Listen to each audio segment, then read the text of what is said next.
This is a Nailsin News Bulletin. Well, there was some bitch that would meet lonely men on dating apps, and then she would drug them and rob them. Now the FBI wants other victims to come forward and help with the case. And you know there's more, but probably just don't want to admit it, you know. But anyway, the FBI is, you know, they're trying. They're gonna try. So yes, Aurora Phelps is charged with drugging and kidnapping men she met on dating apps. Now the FBI wants help finding more victims. Robert Erbach was a 67-year-old retiree living in Guadalajara, Mexico, when he met Aurora Phelps on a dating app. The two met for a date at the Hard Rock Cafe in, Guadalajara on December 11th, 2021. 2 days later, Erbach's remains were discovered dumped along a roadside outside the Mexican city. After Erbach's disappearance, the mother of three drove his BMW to her home in Las Vegas, where she tried to make herself the beneficiary of his retirement account and transferred funds to set up a second bank account in his name. Prosecutors wrote in a superseding indictment filed in Nevada. Federal authorities said Phelps, whose alleged crimes and eventual capture is featured on Law and Crime's Prime Crime with Jesse Weber. Okay, we get the ad. Use dating apps like Tinder, Hinge, and Bumble to target older men and then drug them and steal from them, including access to bank, Social Security, and retirement accounts. You bitch. This is a romance scam on steroids, said Spencer Evans, the special agent in charge of the FBI's Las Vegas office. It's folks that are out looking for love that ran into something far more sinister. One of the elderly men, who dated Phelps, 44, for months before meeting her at his home on November 1st, 2021, according to the, what? This isn't written well. One of the elderly men. Okay, once at his home, Phelps, who also went by the name Aurora Velasco, Aurora Flores, and Aurora Alvarez, allegedly ordered lunch for the two and then caused her date to consume a prescription drug without his knowledge and consent, leaving him mostly unconscious for the next 5 or so days. The victim soon discovered that the $3.3 million of Apple stock he owned had been sold, and an attempt had been made to remove the cash from his online account. Another victim, whom she met online in November 2022, was allegedly drugged before he was taken across the U.S.-Mexico border in a wheelchair. He was later found dead in a hotel room in Mexico City. Phelps was arrested by Mexican authorities, and in June, the dual U.S.-Mexico citizen was sentenced to 37 years in prison in connection with the disappearance of Erbach. She is expected to be extradited back to the United States to face fraud, identity theft, and kidnapping charges in Nevada. Her husband, there's a husband, William Phelps, told the Los Angeles Times that he was shocked by the news that his wife, who he said he met 14 years ago when she was a server at IHOP, could be involved in multiple deaths. If she did do it, damn, she put one over on me, he said. The episode includes extensive interviews with the FBI agents leading the case and the victims' families, as well as analysis from veteran investigative journalist Chris Hansen. The FBI is seeking the public's help in identifying more potential victims and witnesses. Wow. There's Chris Hansen. Look at that. So here she is. Did you ever go on a date with this woman and found yourself, passed out for a week, maybe laying on the side of the road with all your money gone? Well, if that's the case, the FBI wants to talk to you. And, you should too. Yeah? Yeah? Look, I know it's embarrassing to get caught in one of these snares because, you were looking for some. Hey, I get it, But this bitch needs to pay, and she's already going to pay. I mean, they got her on one guy, and there was that other one. So they're bound to find some evidence on that, too. But boy, does she know how to seek out the marks, Because she married one already. They don't say the husband's age, but I bet he's significantly older than her. Odds are. Met her at the IHOP. And then whatever he's bringing in, she's like, I want a little more than that. But I guess the good news for him is it sounds like she didn't really cheat on him. Because these guys were all drugged and doped up, so there was no sex involved. And especially when they died, there was no sex. So he can take some consolation in that at least his wife was, loyal to her marriage vows. Yeah, I guess there's that.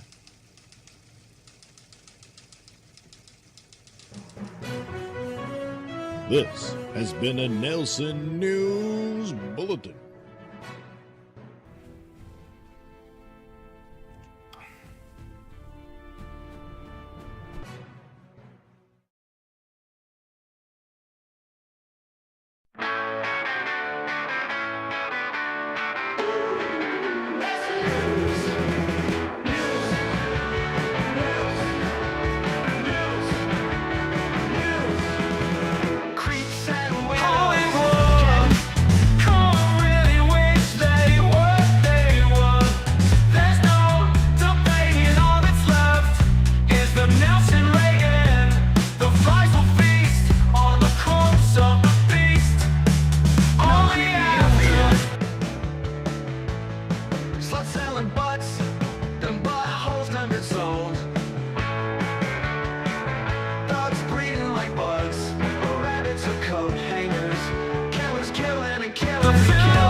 All right. Good morning. I'm going to do some art. Yes. But in the meantime, I'll be playing videos I pre-recorded, mostly of Nailsin rating stuff. So that'll play on while I'm drawing images and coloring the rest. So there'll be little breaks in between.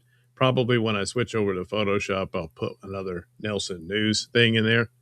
I did a bunch of those. So, you know, there's more to come. Yeah. All right, so we'll get into that. The first thing I'm going to do is, let's see, jump over here. This is basically the super tip, I don't know, layer, room, something like that. But anyway, now I got this thing in the way. I wonder if there's a way to, oh, I know. Yeah. I can do this. Layers. Whoa. There it is. Jeez Louise. It was all looking weird for me. There we go. Over there. That's a better place. Whoa. That'll work, I think. And then I'll go ahead and draw this. Of course, going forward, I wonder, yeah, that's going to look a little different. I hadn't thought of that when I move over to the Photoshop, where I'll color the karmic drawings I did the other night, and that sort of thing. So I guess I'm not really gonna start playing the first one, so I'll put that a little later.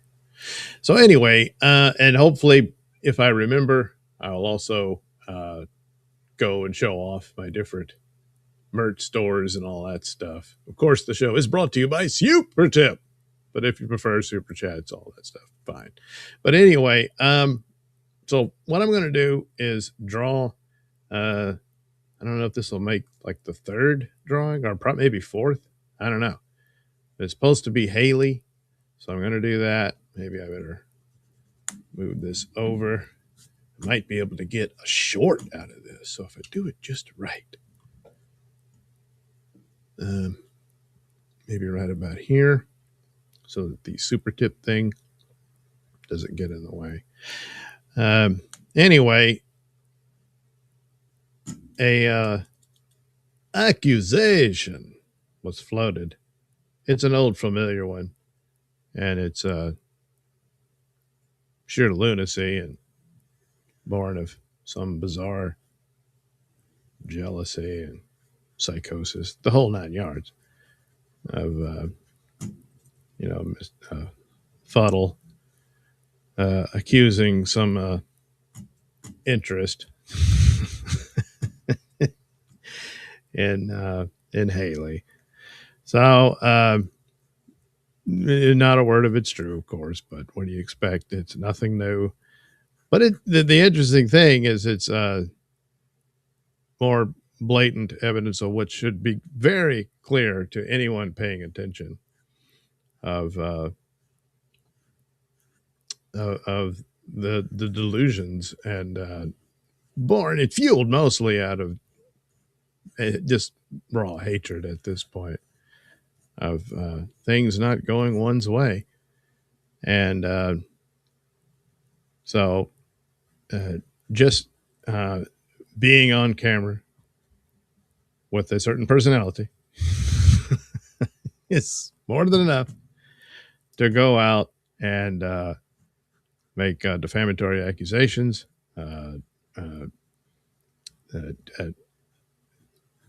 elements of questioning one's character almost immediately, of course. And, it's all dark humor and everything. And a lot of that goes on. Plenty of, just insults, plenty fly about. And so you got to expect it to some extent. But that's not what the goal was here. It really isn't. And it's typical at this point, and it's sort of, rinse, lather, repeat, and all that. And it's the immediate thought of this particular personality. So it's unfortunate that Miss Haley had to take the brunt of that, but she's a tough broad. She'll be fine. But it also confirms the conclusion of Miss Fuddle, you know. Yeah. Could use the real name, you know, but I understand that's a trend now, not to use one's real name. So,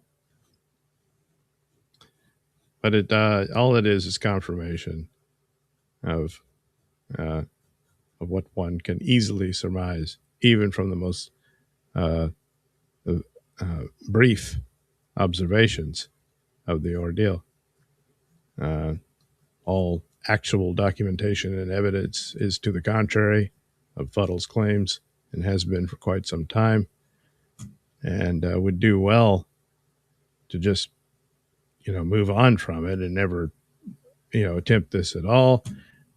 And of course, some people like to be agitators and stuff would bring it up, but you just don't respond to it. But in this case, none of that's necessary. She readily indulges it, and I suppose she will for the rest of her days. I don't know, but well, I do know that's exactly what it'll be. But anyway,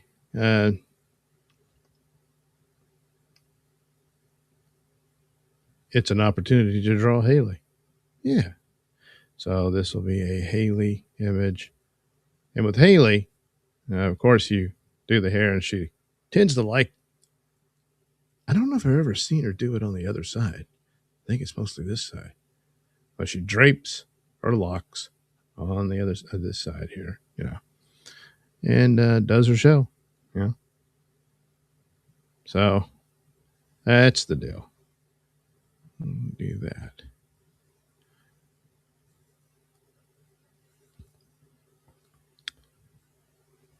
And do this here.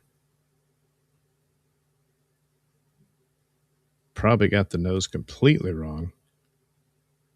I don't have a photo reference. But this will have to do. But it was like the first one was a bit more comic booky. Yeah.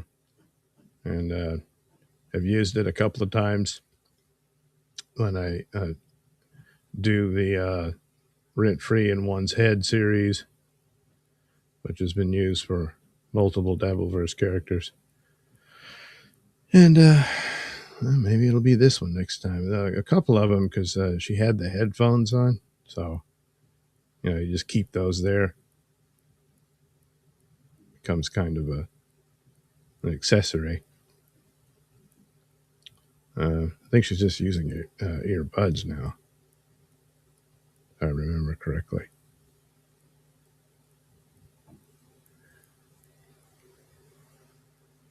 So anyway, this will do, and we'll go from there. All right, there we have it.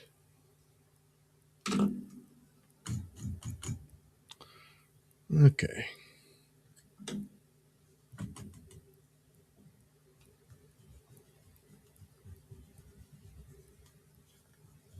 Gee, I thought that would take longer than it did.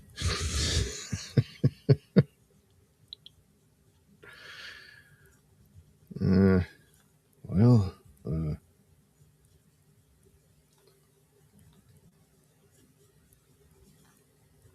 here we go.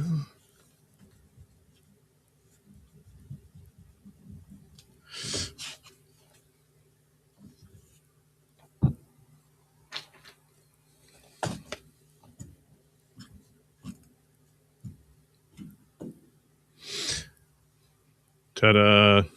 Let's see, what was the first? The DC Woes.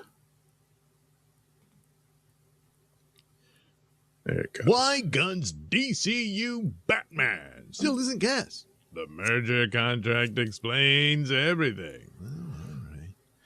So Alec Rickson, one of the, fan favorites to take the role and all that in this, photoshopped art. Anyway, we may now know the real reason why there is no DCU Batman and no Brave and the Bold. It's the pending Paramount WBD deal and what is in the existing contract between the two companies. For more than a year, the DCU Batman search has made no sense.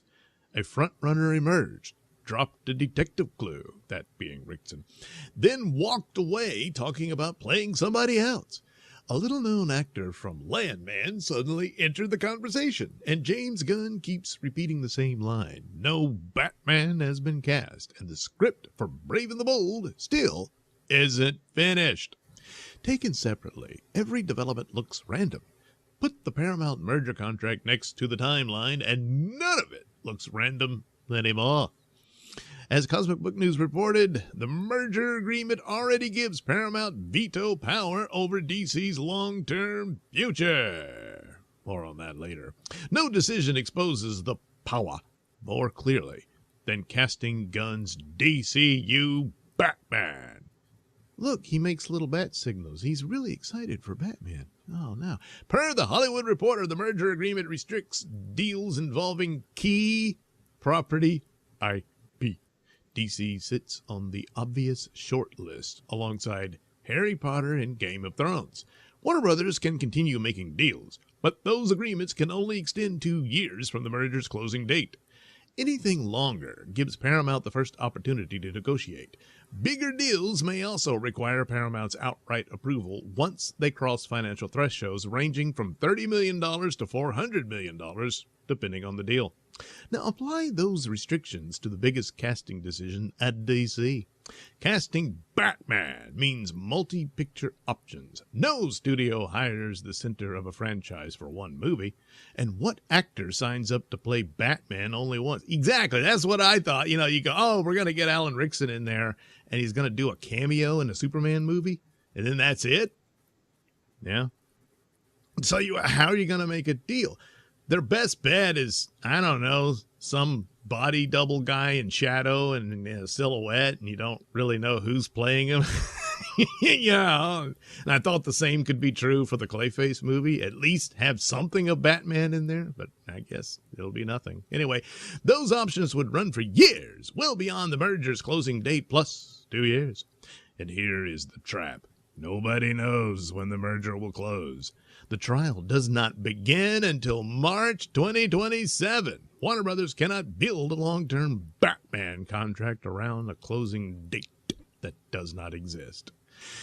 So, yeah, that's a problem. So even a cameo or a guy in silhouette, you probably can't even do that. Jeez.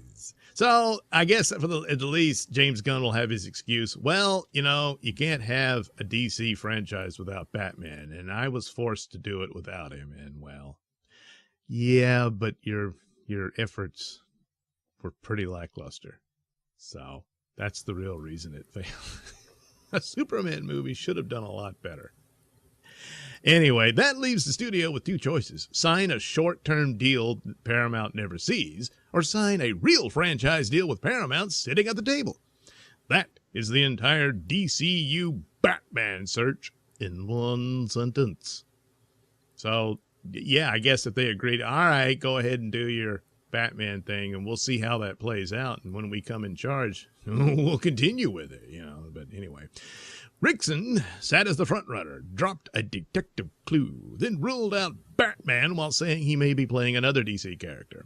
Rickson headlines one of the biggest shows on television. A star with that leverage does not sign on as Batman without locked sequel options. Yeah, right. So if they can't really give him a deal, then he's like, well, I wish I could, but sorry, man. That's the deal. Locked sequel options are exactly what Warner Brothers cannot offer on its own right now. A one-and-done Batman does nothing for Alan Rickson. Another DC character built around a single film commitment fits inside the contract without the same fight. Yeah, it still would probably be a glorified cameo, The movie's supposed to be about Superman versus Brainiac and teaming up with Lex in it and all that. Cluttering the first one was a problem. You're going to clutter it this way? I don't think you're going to be able to figure that out the way the Spider-Man movie did. Because, boy, is it a lot of people in Superman's movie. Anyway, who wants to bet that is exactly what happened with Rickson? He realized that if he signed with Gunn, it would only be a one-picture deal with nothing guaranteed. No sequels, no future appearances, no Justice League. But what if the response to him was so huge that they want to see more? You know? But depends. What's the cameo? How much does it involve?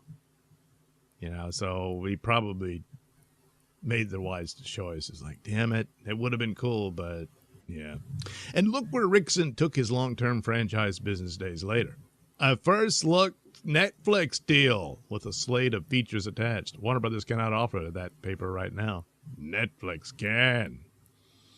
Meanwhile, Netflix is plotting behind the scenes to destroy the merger so that they can pick clean Warner Brothers IP, and Batman would certainly be one of them.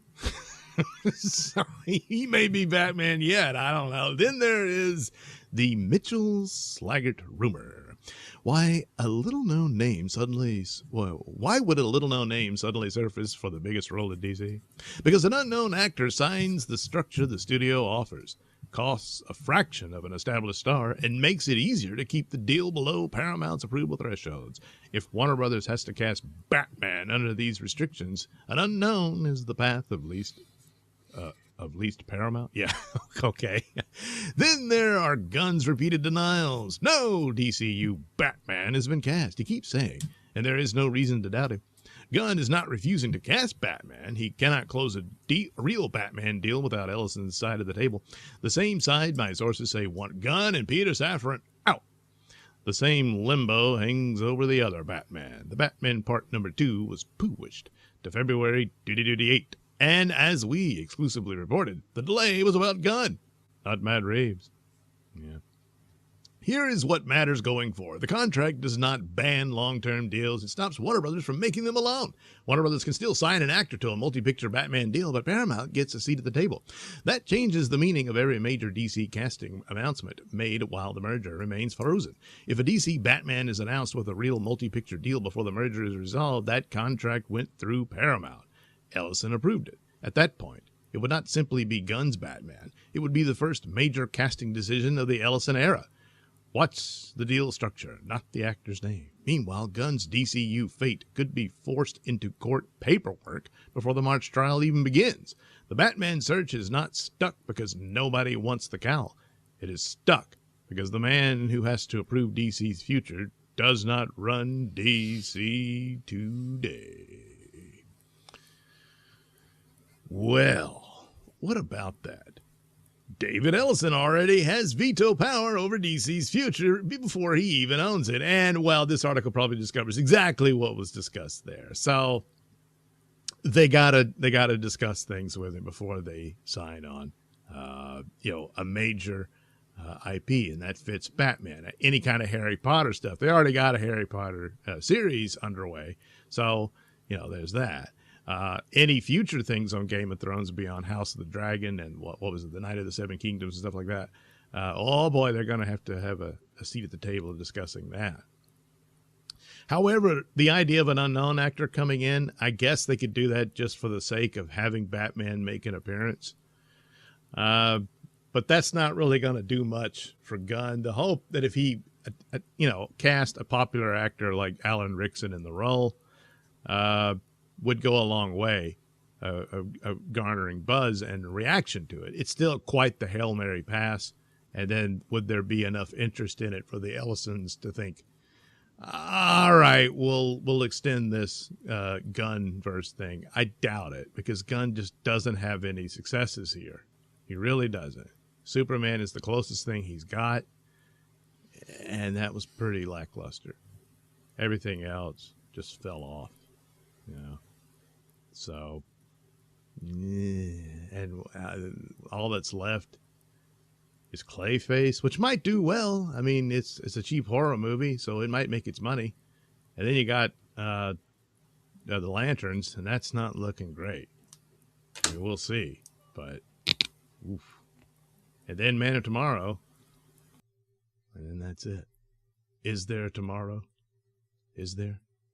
I don't know. I wonder what happened. Well, they're blaming Supergirl for the crash. Profits crashed by 89%. And a Batman game is the only thing growing. Oh, no. Zaslav has now responded to the earnings call, hyping Man of Tomorrow. And okay, well, more on that in a bit. After Supergirl left theaters as the lowest grossing DC movie of all time, WBD told Wall Street how much money it made from April through June. The answer, a lot less than expected. And Deadline put Supergirl right in its headline as one of the reasons, next to losing the NBA. WBD brought in $8.7 billion for the quarter, down 11% from a year ago and short of the $9.2 billion analysts were looking for. Uh-oh. Profit fell off a cliff, $149 million, down 91% from $1.5 billion last year. The only real silver lining is that Wall Street expected WBD to lose money this quarter. And it didn't. So you see, silver lining and all that.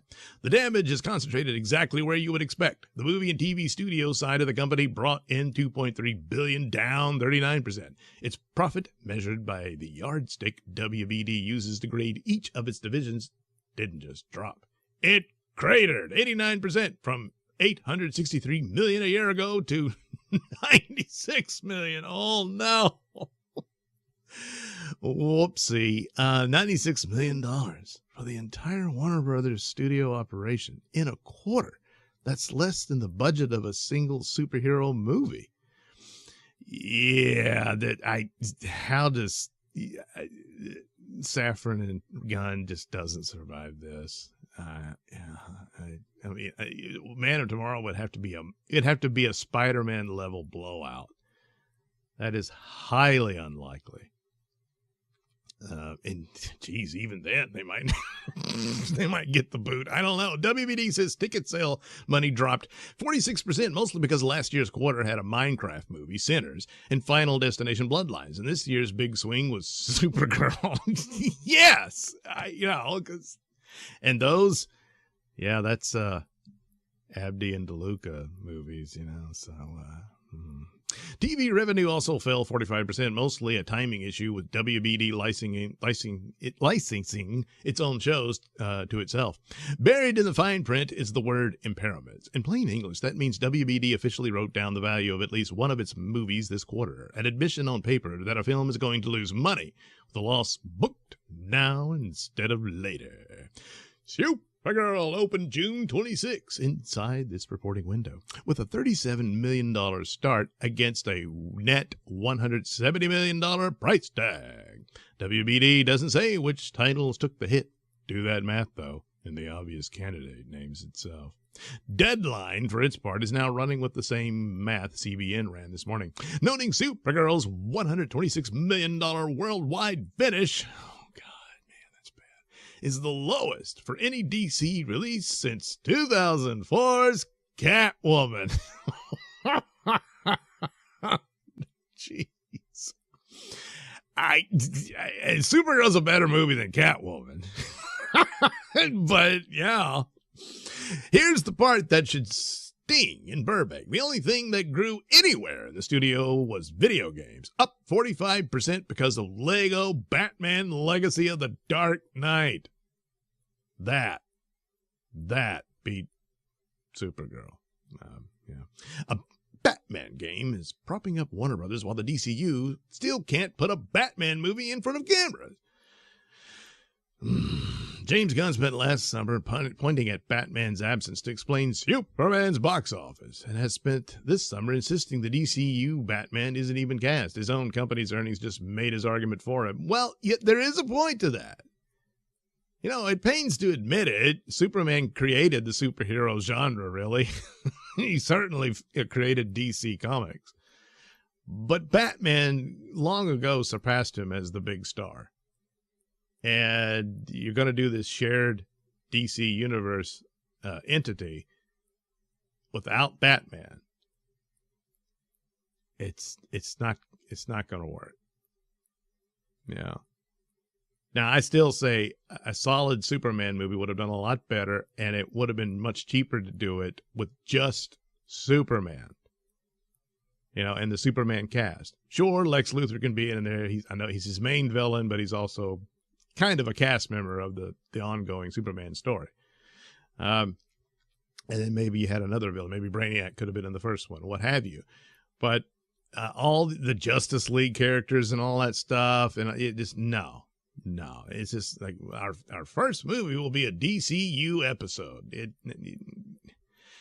Look, Marvel did it right. They started with Iron Man, and it was just an Iron Man movie. The tail teaser with Nick Fury and all that set the stage for what this was about, and left open the possibilities. But that's what you do. That's what you do. Your next movie should have been a Batman movie, but I understand you're kind of stuck in the situation you're in with the Pattinson Batman still underway and all that. And of course, the obvious thing would have been to merge them. That wasn't going to happen.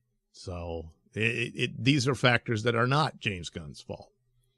It's the deal he walked in on. But that Superman movie, that is his fault. And now we know there may be paperwork reason for the stall. As CBN broke down, the merger contract explains the Batman freeze. Right, we covered that, so that's the deal.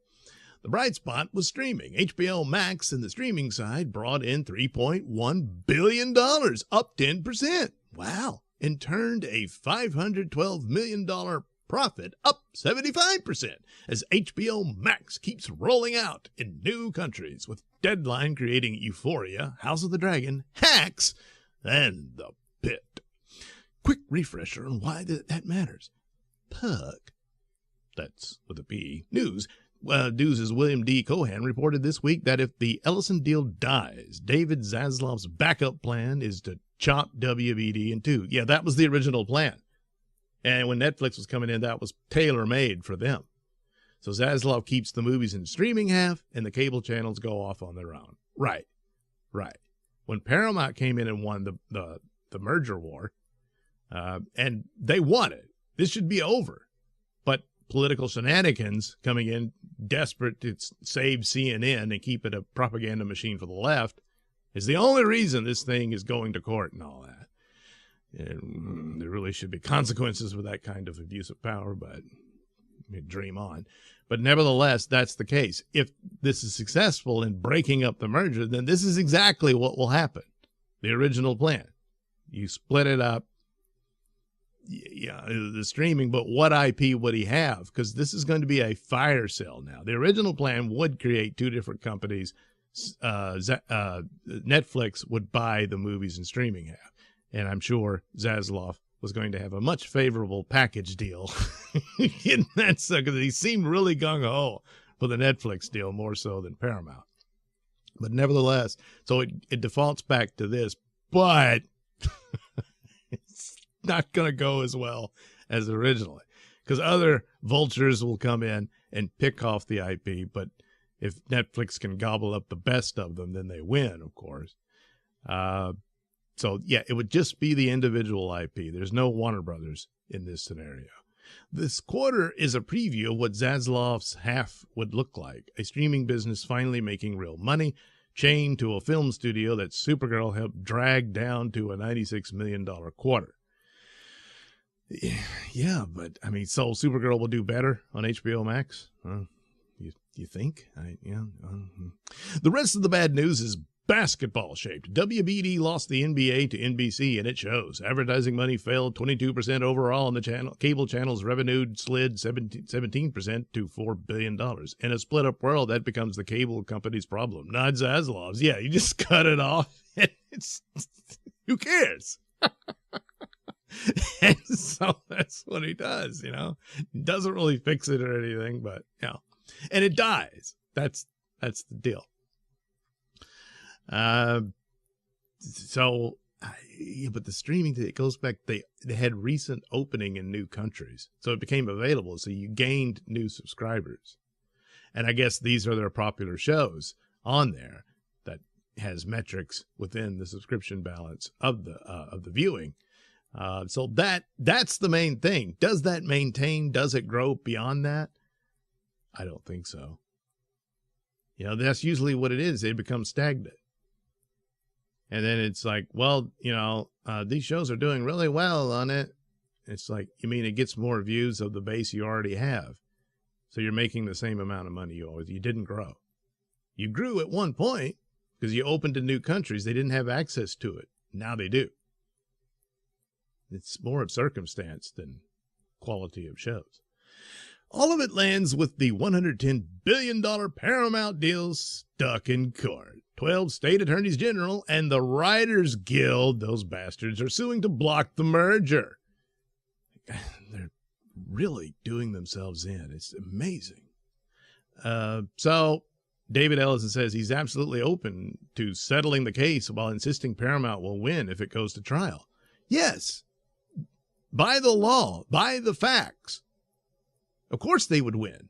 They're just going to bleed them out of the penalty fees they have to pay Warner Brothers as long as this drags on till next year's March. You know, a judge also just tossed a separate consumer lawsuit against the deal, though the plaintiffs can refile. It's disgusting what Bonta is doing here. Overseas, it's a different story. The UK just cleared the deal, making it 66 governments worldwide saying yes, leaving that March trial as the only real obstacle left. And don't forget who is already holding the pen. As CBN reported, Ellison already has veto power over DC's future before he even owns it. Yeah. All right, the merger is also expensive just to sit through. WBD has the cost of the deal, and the planned split ate roughly $350 million this quarter. Then there's the Netflix money. Back in February, WBD walked away from a signed deal with Netflix to take the Ellison's bigger offer. That triggered a $2.8 billion breakup fee owed to Netflix, and Paramount wrote the check on WBD's behalf. The catch, that $2.8 billion technically sits on Warner Brothers' books until the merger actually closes. If the deal dies the wrong way, WBD could end up having to pay it back. Yeah. Jeez, what a man. Underneath it all, WBD still owes about $29.7 billion after counting its cash, which is why Zaslav can sleep fine either way. If the Ellisons end up walking away, Warner collects a $7 billion breakup fee, enough to knock that debt down to around $22 billion. James Gunn might not. His DC future hinges on how this deal shakes out, and earnings, I think he's done either way. Earnings Day handed him a brutal scoreboard. His movie is the one getting named. The studios collapsed. The character he can't get made is the only thing growing there. And every one of these numbers is now evident. So there you go. Oh, good Lord. It's bad news all around. It's not all Supergirl's fault. That would be grossly unfair, but holy crap, what a mess. What a mess indeed. So, Supergirl exits theaters. Yeah, that can't okay. Update, Supergirl is now getting called out. Okay, same thing. It's the worst ever. And is there any hope? James Gunn talking about Amanda Waller has the same birthday as him. Okay. But he says it's not the end of the world. Now the detail worth reading into. On mobile, Gunn attached a song to his birthday post. It's Not the End of the World by Foxy Shazam. Wow, his name's Shazam. Off the band's 2025 album, Box of Magic. Gunn doesn't do accidental needle drops. This is the filmmaker who builds entire movies around his playlist. Yeah, oh God. And who made Foxy Shazam's Oh Lord the opening dance number of Peacemaker Season number 2. A terrible, terrible follow-up to a really good first season. Yeah. So file this one under speculation, but consider what's swirling around the guy this week. Paramount WD is still frozen, so he's holding out hope, but I don't know. I mean, yeah, the best bet he has is Man of Tomorrow does Spider-Man business. Yeah. And like next year, all people talk about is Man of Tomorrow. You think that's going to happen? Yeah, I don't think so. Oh boy. So, yeah. So Zaslav hypes Man of Tomorrow, says no DC strategy shift. Yeah, that's just placeholding, you know. So more of the same. So there you go. Superman's got a tough battle now, you know. I don't think it's gonna work out. Gee, that's too much wrinkling in the suit there, you know. But anyway, and that's like, you know, I think Corn Sweat could have made a great Superman, but he's not going to get the opportunity, and that's unfortunate. But that's the bad things all around about this. And objectively looking at it, it's not all James Gunn's fault, but quite a bit is. You know, the situation he walked into obviously isn't his and all that. But good Lord, did he make some stupid blunders. And he was never the guy to do Superman. You know, Suicide Squad and even his Peacemaker show, except, I don't know, the second season. Good Lord, what a load of crap. But, you know, stuff like that, if he was just brought in to be the sort of creative overseer type thing to keep things organized so people don't go too far afield from what the core of a DCU franchise would be, that would have been something. But and then he has an eye for talent to put people in charge and find a guy who can do Superman. I think that would have worked out a lot better, but it didn't go that way. So there you have it. DCU. Probably was doomed from the start, I guess.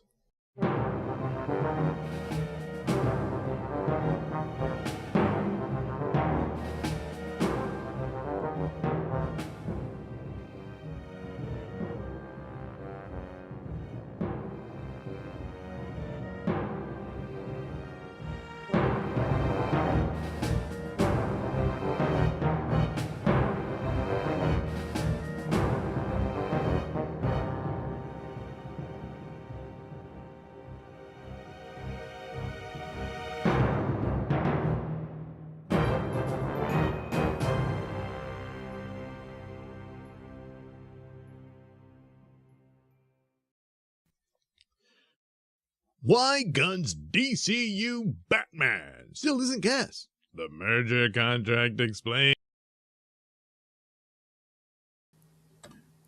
All right, that's it for the DCU woes. Let's see. Alexandria says hi. Why can't I make this thing larger? Oh, whatever. At least I could look at Holly Berry. You couldn't look at Supergirl without getting nauseous. Oh, that's so unkind. Plaidcore says, hit the like button. Good idea, Plaidcore. Rihanna, 4764. Doug, is that Pat Dixon as Batman? Well, that wasn't the intent, but hi, Plaidcore, says Alexandria, says hi, Rihanna. Everybody's saying hi. Everybody's happy. That's nice. Yeah, Pat Dixon is Batman. I don't know.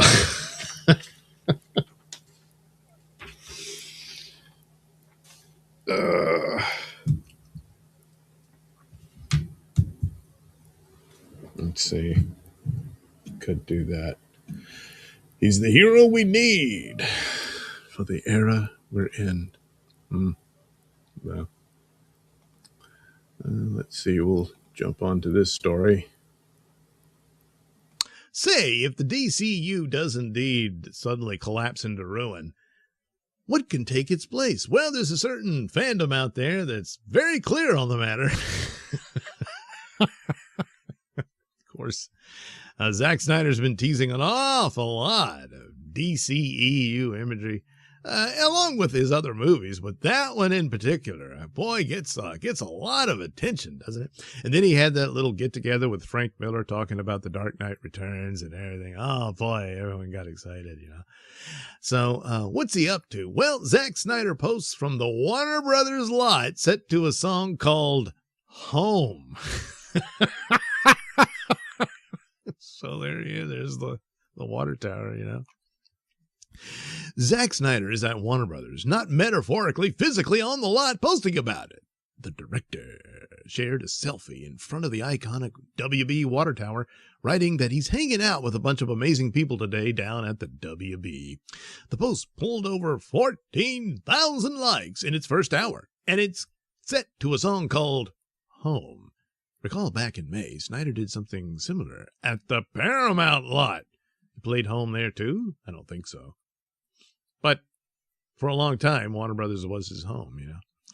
So, who are the amazing people? As I've been reporting since October, not me, Matt McCloy. The Snyderverse return in play at Paramount on Warner Brothers includes Henry Cavill back as Superman, with Christopher Nolan possibly attached as executive producer, as the DeLuca Abdi era takes shape. Directors do not post smiling selfies from the lot by accident. The comments went exactly where you think. Snyderverse coming back? 6 at the top, alongside Goat is back at the house, and we are ready when you are, brother, with hashtag restore the Snyderverse flooding the replies. Hey, look, it's the new Batmobile. No, not really. It's Bruce Wayne's car. Oh my God. Well, there you go. You know. Track the week. On Sunday, Snyder posted a Henry Cavill throwback captioned, "Always a good day when this one shows up." That came a day after Scooper claimed Kevin Feige is interested in Snyder. Uh-oh. So they're like, oh, crap, we better get him in here. Oh, please don't leave us. Please don't leave. By Wednesday, Snyder himself showed up at Warner Brothers. Whatever interest exists across town, the director spent his day on the WB lot and called it home. The soundtrack game continues, and this one is a two-parter. 10 hours before the lot selfie, Snyder posted Bruce Wayne's Aston Martin, the actual car from Batman vs. Superman and Justice League, announcing it is now available through Private Collection Motors. He set that one to Men Are Still Good, the Batman suite from his own BVS score. Some fans read the car sale as a bad omen, with one asking, does this mean there's no chance? Hours later, Snyder answered by walking onto the lot with a song called Home, selling the old car, walking through the front gate. Worth mentioning is that David Ayer posted a similar photo on the 10th anniversary of Suicide Squad. More on that in a bit. Now, for the timing nobody at DC Studios will enjoy. Wednesday is James Gunn's birthday, and while the birthday post went up, Supergirl officially became the lowest grossing DC movie ever, capping the collapse CBN has covered all year. So on the day the current regime blew out its candles, the director fans want back strolled the lot, called the people there amazing, and queued up Home. You could not script it. All of it lands while Governor Newsom pressures Rob Bonta to settle the Paramount lawsuit that stands between Snyder and When They Let Us. Well, look, we assume, or you assume mostly, I'm still a bit dubious on this. It's an option, you know. I'm more inclined to believe he gets a shot at Dark Knight Returns, and maybe casting these two in the roles for that, and then that might be it. But I don't know. You know, it's a mess all around, so it's not highly unlikely. But he seems to think something's up. I mean, he keeps teasing this stuff, or he just does it because he gets a kick out of it. I don't know. And then there's possibilities for other projects. He's got a lot of stuff to do. I would much rather him do Dark Knight Returns or Justice League 2 than that remake of Escape from New York. So that would be much better. But, you know, stranger things have happened, so I don't think it's, you can rule it out completely. So, yeah. Well, there it is.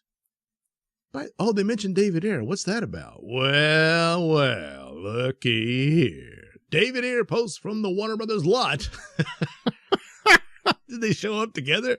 The same day as Zack Snyder on Suicide Squad's 10th anniversary.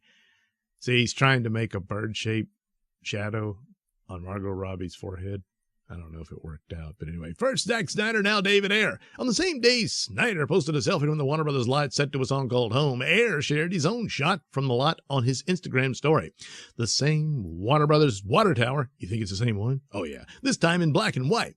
His soundtrack pick, Oingo Boingo's Just Another Day. Sure it is. But no, he's just saying, I just happened to be here with Zack Snyder, yeah.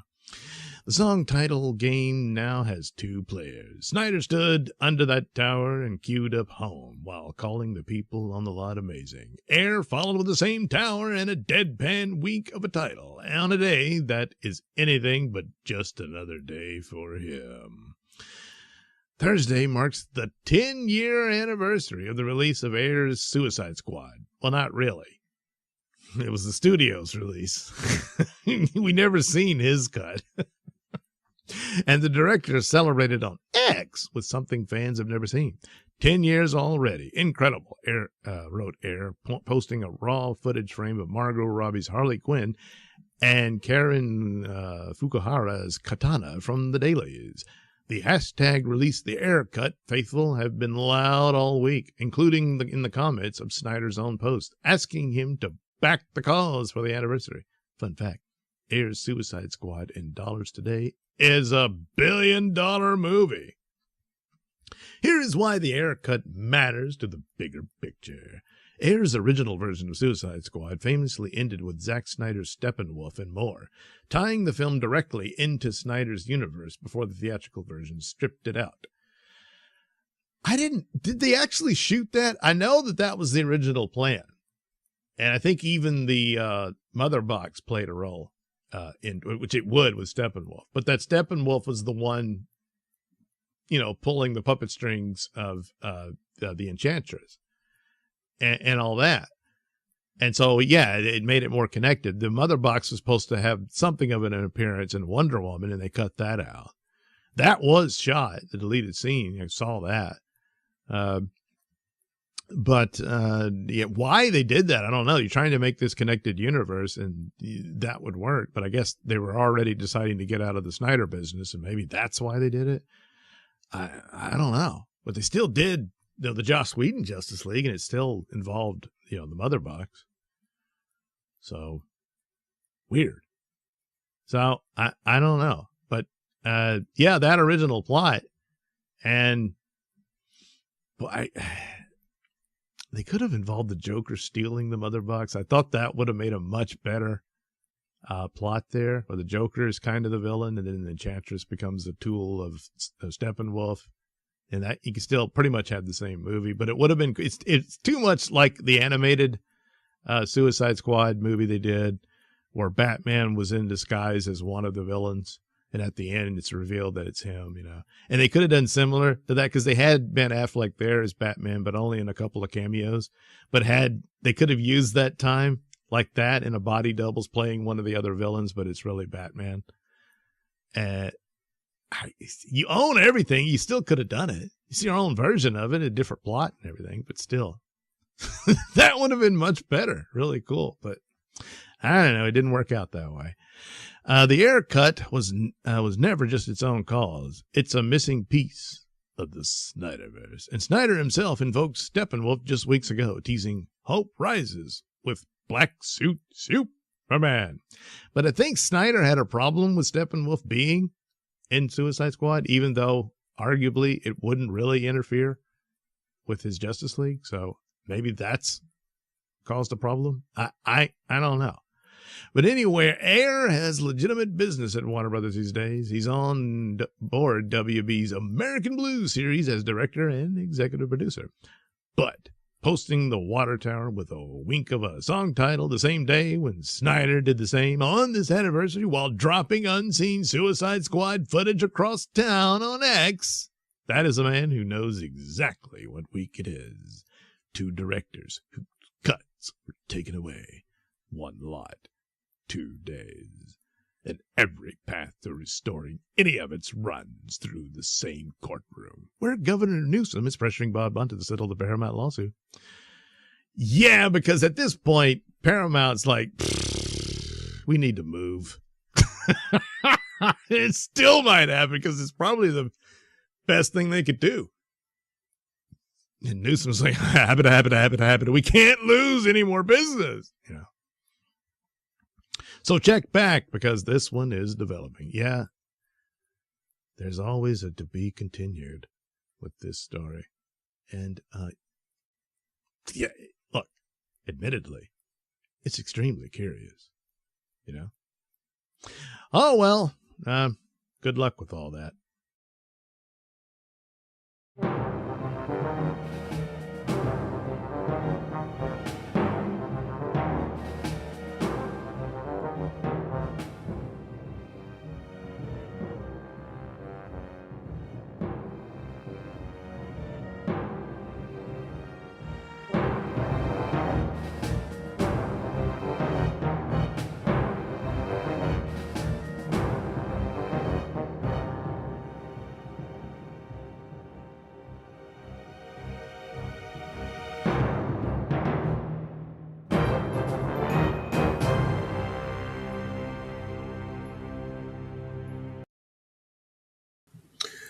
All right, that's it for that little story. The next one deals with horror movies. We'll get to that in a bit. But first, yes, and this is Pat Dixon as Batman. Here, we'll do the cigarette smoke.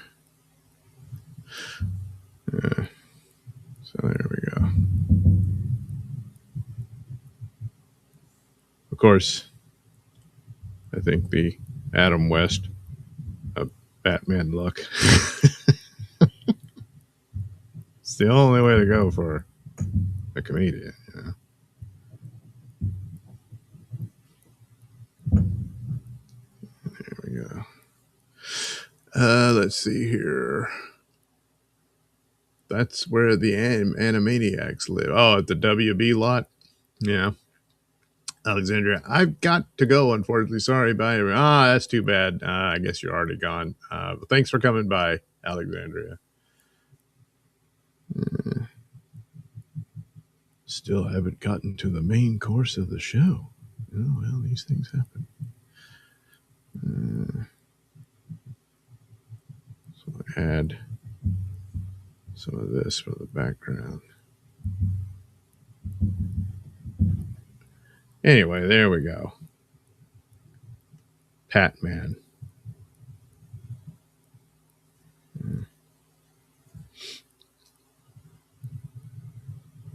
See, it's a pretty good disguise. You'd never guess. So, there you go. I guess it works after all.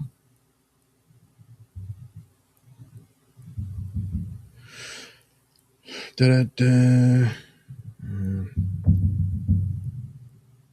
There we are. All right. That'll work.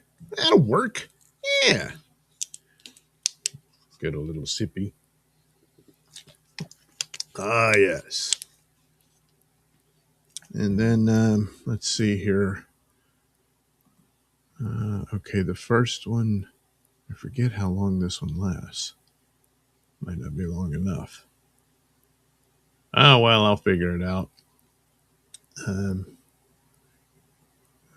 We'll put it in there. Go ahead and enlarge it. And then I'll be back later with Photoshop.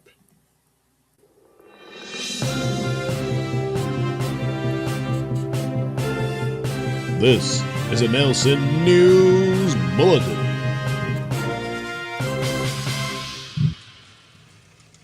Well, here's a little update on an OnlyFans murder. OnlyFans model Courtney Clenny reaches plea deal in boyfriend's killing. Here they are in the picture in happier times, I guess. I don't know. OnlyFans model Courtney Clenny has reached a plea deal in connection with the 2022 killing of her boyfriend, Christian No Bum Silly. Clitty's court docket in Miami-Dade County, Florida, shows she is set to appear before Judge Andrea Ricker-Wolfson for a plea hearing. Her lawyer, Sabrina Puglisi, said in a statement to People that Clinty had reached a plea agreement but declined to elaborate further ahead of the hearing. Charged with second-degree murder, it was not immediately clear if she is going to plead to lesser charges. That's usually the case. It was an accident. All right, manslaughter. Or what her ultimate penalty may be. Oh, no. Authorities found Obumselly fatally stabbed inside the couple's Miami condo on April 3rd. Doo-doo-doo-doo. One day after, Clinty, now 30, told police she wanted to break up with Obumselly and kick him out of the apartment. So, I don't see how you get manslaughter out of this one, if that's the plea deal. Because he was stabbed to death. Yeah, that's not an accident, you know. Unless she's going to say, oh, she tripped and fell in the kitchen while holding the butcher knife and it went into his chest. Is that the deal? I don't know. Clinty, an OnlyFans model and social media influencer with 1.7 million followers on Instagram, you know, at the time, was arrested on second-degree murder charges 4 months later at a rehab facility in Hawaii. She pled not guilty and has been in custody ever since.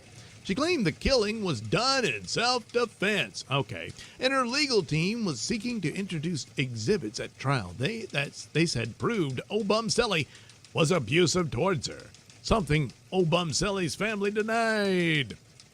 Well, that's the thing. He can't, you know, testify to that because he's dead. Well, gee, I wonder what the deal could be.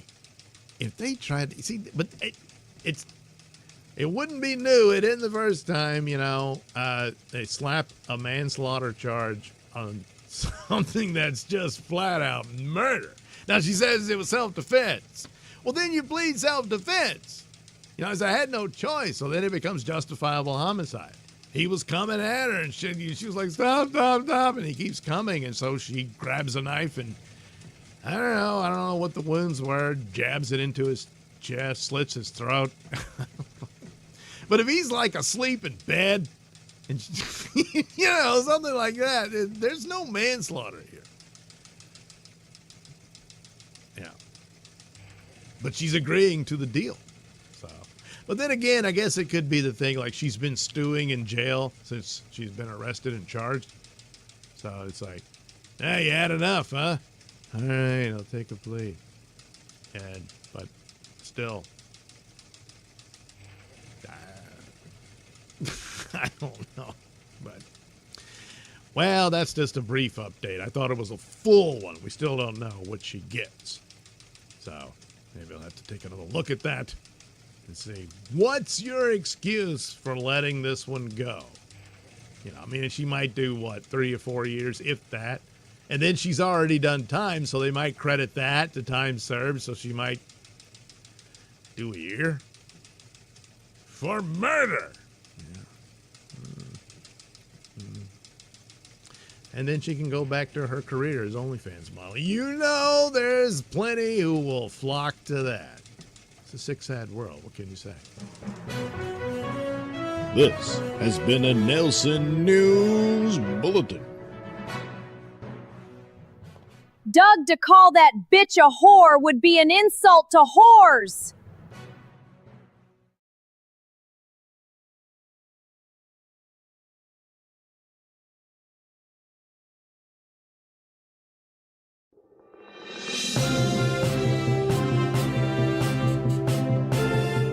This is a Nailsin News Bulletin.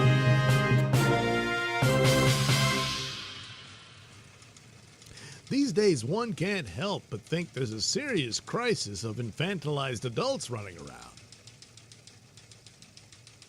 Grown man immediately stabbed 12-year-old cousin after boy tried to take back his gaming system.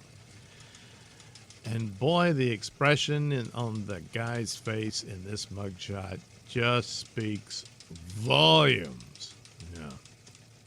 So a 24-year-old Florida man allegedly grabbed a kitchen knife and stabbed his 12-year-old cousin after the victim confronted him about using a gaming console without permission. Andrew Zargazetta is charged with aggravated battery with a deadly weapon. According to a probable cause affidavit, cops responded Thursday to the 12800 block of Vista Isles Drive for an incident involving a knife. When they arrived, they found the victim suffering from a stab wound to the hip. The victim was transported to the hospital for treatment. Doctors deemed the injuries non-life-threatening. The alleged victim's great-grandmother told cops she heard the two arguing over a gaming console and stepped between them. She didn't see either with a knife. Shortly thereafter, the great-grandmother saw the victim walking outside. She followed him and he revealed he had been stabbed. In an interview with cops, the victim said he was involved in a heated argument with Zargazetta after the suspect was using the gaming console without permission. The victim stated Zargazetta grabbed a knife from the knife block in the kitchen and put it back after their great-grandmother separated them. The victim said he began walking to retrieve the gaming system when Zargazetta again snatched the knife and immediately stabbed him in the right hip area. Cops recovered the knife behind the TV.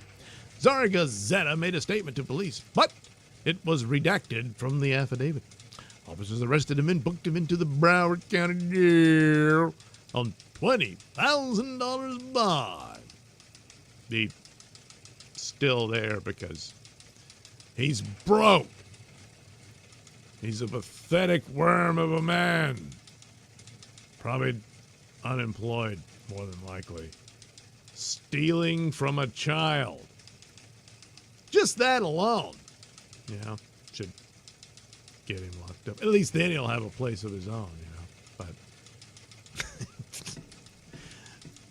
I don't know. Maybe they're going to find out there's some mental problems. No doubt about it and that sort of thing. But that mugshot. That smug bastard. That should count against him as well. Stabbing a 12-year-old. What a piece of shit. This has been a Nailsin News Bulletin. Doug Boo Boo made a poo-poo in the corner again.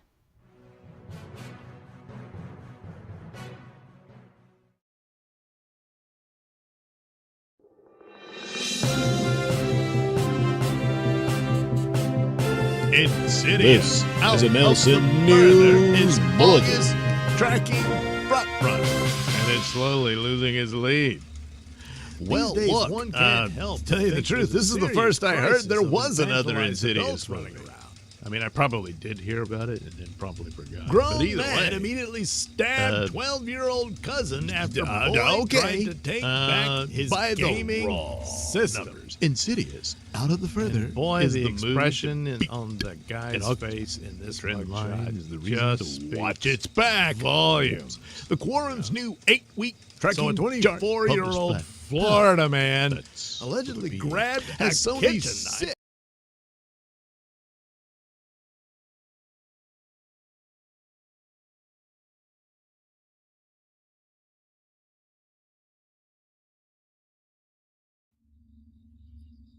Insidious. Out of the further is August tracking front runner, and it's slowly losing his lead.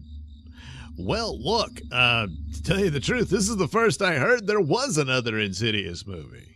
I mean, I probably did hear about it and then probably forgot. But either way, okay. By the raw numbers, Insidious, Out of the Further, is the movie to beat in August. The trend line is the reason to watch its back. Whoops. The Quorum's new 8-week tracking chart, published by Pug, that's with a P, has Sony's sixth Insidious film at 47% awareness and 48% interest. 17 days from its August 21 release. Those are the second highest scores of All 16 films on the board, behind only Zach Cregger's Resident Evil, the chart's new leader. Because Barbarian and Weapons was awesome. So it's got a lot of hype for that one, you know. But it doesn't open until September. Oh, among films actually opening in August, nothing touches it. And the Quorum itself names it as one of two titles battling to become the month's surprise breakout hit. Here's the catch. It's also the only title near the top of the board moving backward. Awareness has slipped a point in each of the last two charts. See, people forgot. Maybe that's what I did. Or this is the first time hearing that it's coming out. It could be either one. Yeah. From 49 to 48 to 47. An interest which held firm at 51 all summer just posted its first drop. 3 points in a single cycle. The Quorum polls everyday moviegoers on upcoming releases every 2 weeks, measuring awareness. Have you heard of it? No. An interest. Do you want to see it? I've seen the others, so might as well. And the trajectory across editions matters as much as the score. The other film in the Quorum's breakout race is J.J. Abrams' The End of Oak Street, opening 1 week earlier on August 14th. 2 weeks ago, Insidious led it by 10 points of interest, 51 to 41. Today, the lead is 48 to 44. One cycle cut the gap by more than half, and the front runner coasting on a franchise name while the chaser gets an active Warner Brothers campaign built underneath it in real time. The awareness lead shrank from 22 points, to 15. At this rate, the lines cross before either movie opens. Sony owns the top two spots on the entire chart, with Resident Evil at 51 and 52, and Insidious right behind it. Both horror. 3 weeks apart on the calendar. The difference is a runway. Cregger has 6 weeks of campaign left and climbing numbers. Insidious has 17 days and adrift. The franchise pedigree is real. This is the first Insidious since D3's The Red Door became the series' highest-grossing entry, with Lynn Shay back as Elise Rainier alongside new lead Amelia Eve, and writer-director Jacob Chase swinging the mythology harder than any previous sequel, with a premise built on dragging the feathers residents into the real world. And 47 and 48 with 17 days left is still a winning position. So, you got that going for you. Franchise horror converts late. And the final 2 weeks of campaign are built for exactly this. But the crowd is Insidious to lose. And for 2 straight charts, it's been losing it a point at a time. There's only one more chart cycle before opening day to stop the drift. Then comes the Friday that settles the whole race. All right, well, this is the first time I'm hearing that there was another one. Unless, I forgot, Which I guess it explains the dip. But, I didn't answer any surveys or anything. Anyway, Insidious out of the further. Well, that's all very nice, but those videos will be out on their own.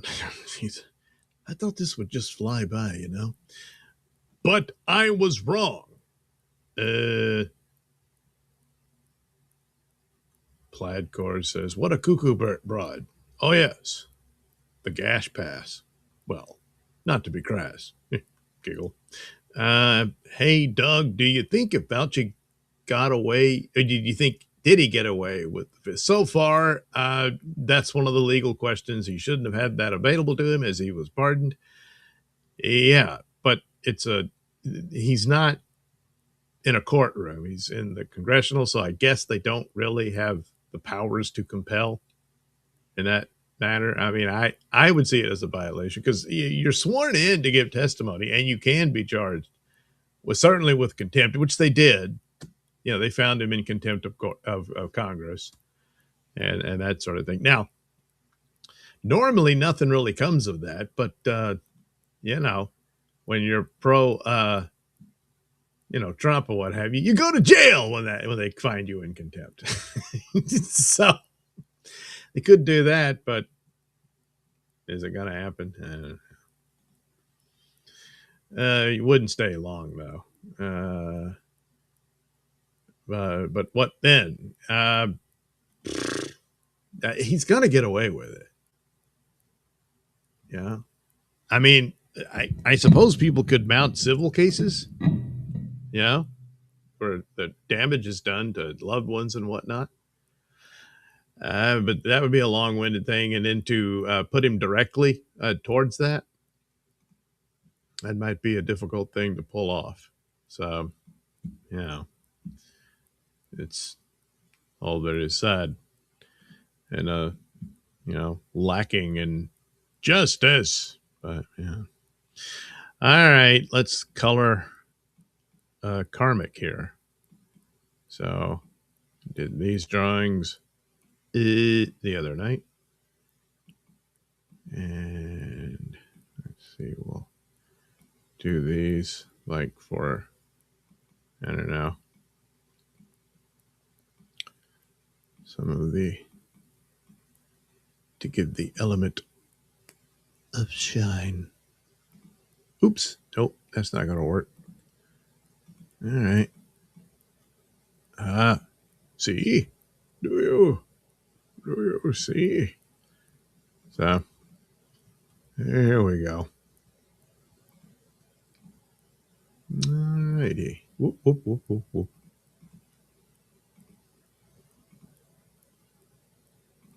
All right, well, you think you're going to do me that way? Guess again. See? All right. And then we got to deal with, oh, wait, I think the whole back is white. I used to think that the back of the jacket was white and there was just these white stripes type things running through there. But apparently, no. Most of the jacket is white. So, see, you think you know something about a jacket, but you don't know shiz. Suppose normally you should deal with this in the actual. Oh, wait, that might actually work. Well, maybe not. There we go. We'll just do it like this. See? Maybe a little something like this.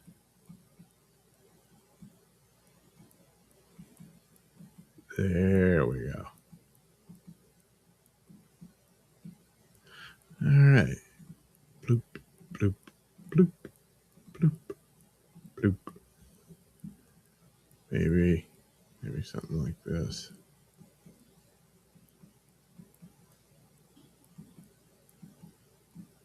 And bloop. There's probably something like that would occur here. There you go.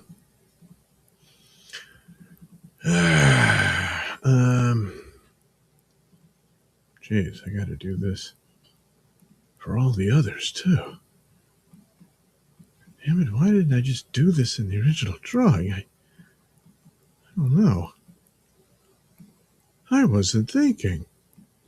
Now I made myself so much work. Oh. And, all right. Obviously, I'll get tired of this crap pretty quick.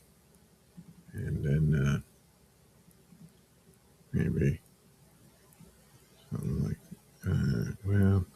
damn it, I already started it. Got to do it like this. Like that. Maybe like that. Then maybe that.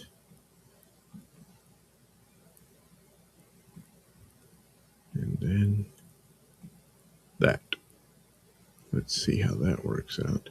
All right, there you go. Yeah. Yeah. Yeah. Oh, wait. Huh. Huh. Well,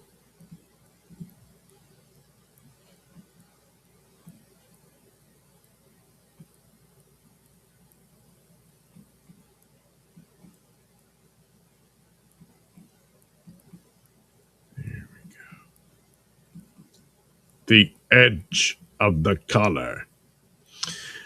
All right. Now just filling it up with color, you would think is the faster way. But then there's going to be all kinds of problems. It's all kinds of lines aren't really connected, and it's just going to be a pain. So we just go and get a brush, and we'll just do it like that. Yeah. So this was the one that he was doing his sad face. Not that he was actually particularly sad at the moment. I mean, usually he's bawling and crying, you know. But in this case, he was mocking somebody who sent in either. Well, I guess he's back on YouTube, isn't he? I think so, but I don't know if maybe it was a Rumble rant or a super tip. But anyway, he was reading it, and well, he didn't particularly like the comment or whatever, so he just did this. Oh, are you butthurt about karmic or something like that, you know? So he did the face. That's the important thing, and managed to capture that. So now, well, I drew it. Now to give it color. So we put color here.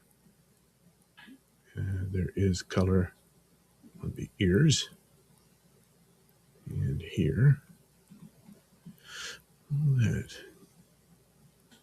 Just going to guess the light hits on this side, you know.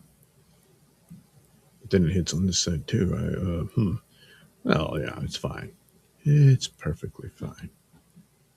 Artistic license, you understand.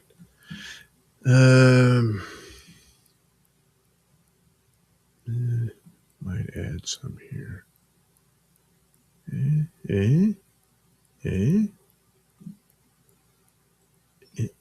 Something like that. And then put some amount of color for the wrinkling there. All right, so then move on for the hair color. And then I gotta make the color. That'll do. And we'll go at it like this.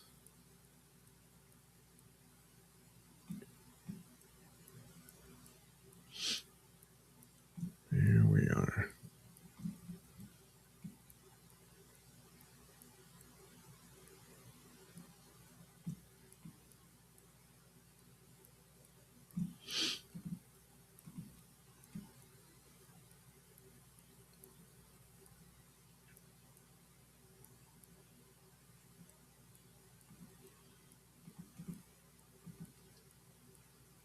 Get that little thingy. Some of these. Probably do the eyebrows too. Yeah. I mean, what did I say? The eyebrows? No, the eyebrows. Yeah. Yeah. There we go. A little stray hair here and there. I do recall it kind of looked like that, like it wasn't cut exactly right. But, well, you know, these things happen. All right.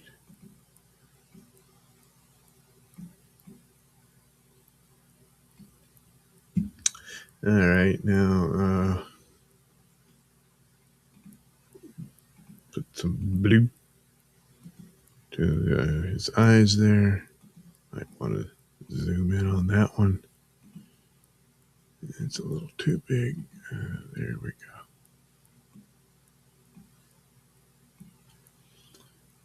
Do this. And then, whoops.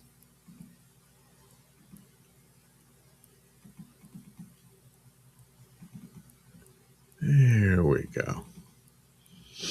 All right. The shirt. Whoops, whoops, whoops. Oh, wow. That's a weird look, isn't it? It's just, all right. Okay. And probably this color will work for that. Here we go. All these. It's fantastic. Okay.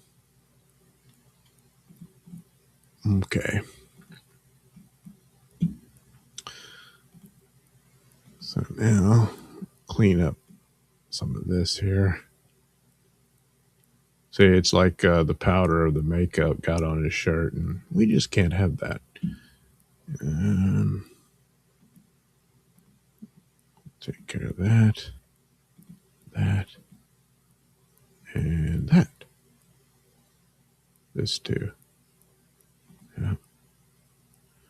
Well. All right.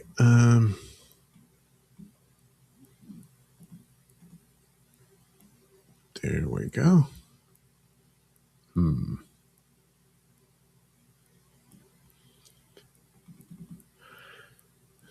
Yeah, don't care for that. So, oops. There we go. So we'll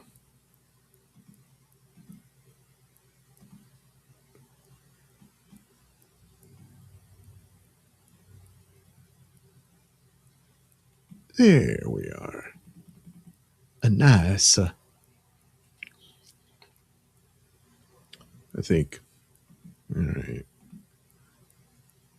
Let's see. Increase the saturation. Too much. I don't want to do too much. I do it a little bit there. And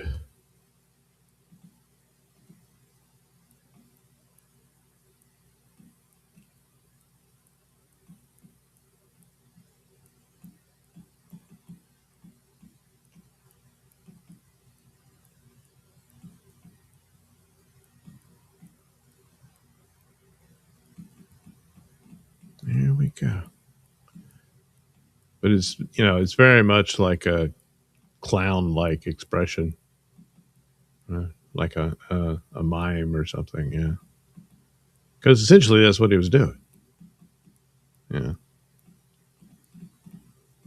this wasn't a moment of despair, one of those rare moments when it really wasn't real despair. No, he was attempting mockery on someone who, gave him money. Yeah, that happens on the Karmic X show. So anyway, there we go. We'll take care of his eyeshadow. All right. That's pretty much done, I guess. I want to kind of lighten it up here type thing.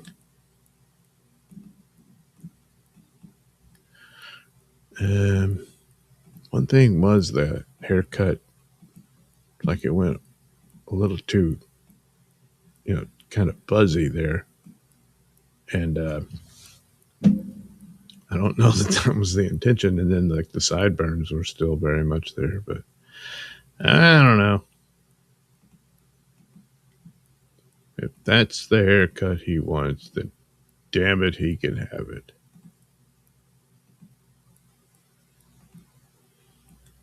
All right.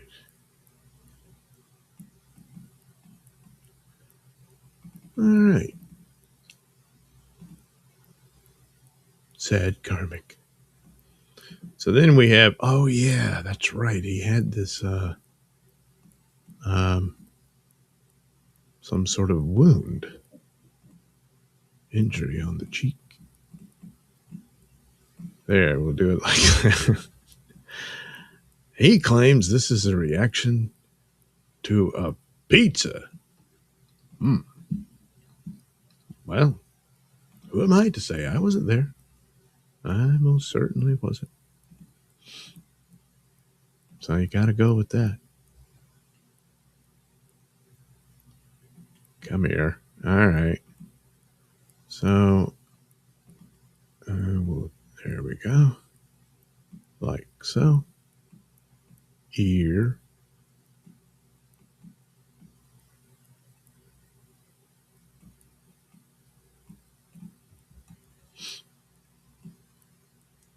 And pretty much the same thing, because he's in the same position the whole time. Of course, he wanted that side of the face away from the camera because, the pizza injury. Is it possible someone threw the pizza at him? Was he upset with the delivery and chastised the delivery guy and he got pissed? And then, like he didn't give him a good tip or what have you. And then he just threw the pizza at him, box and all. And it hit him in the face, It landed right there. And he was like, ow. And later on, he was like, holy crap, look at that. Well, I had a reaction to a pizza. And technically, that scenario, that would be true. Now, people got allergies to all kinds of things. So it's possible to have a reaction to the contents of pizza. However, the allergic reaction is usually not so localized, I mean, why isn't his whole face just like all red and swollen and stuff? That's usually how that goes. And I mean, what is he, 42 or something? By now, you would know something like that. That can't have been his first pizza. I know there's a lot of firsts for him lately, but a pizza?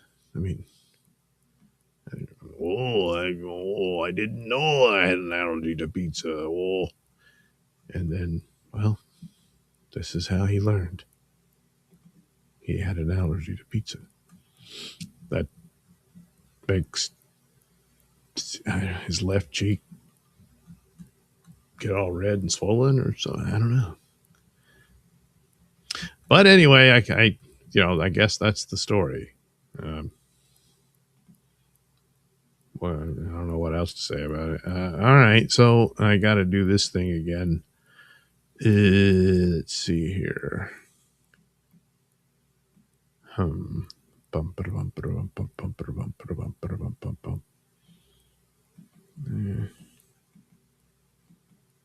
Like that. Whoop, whoop, whoop. And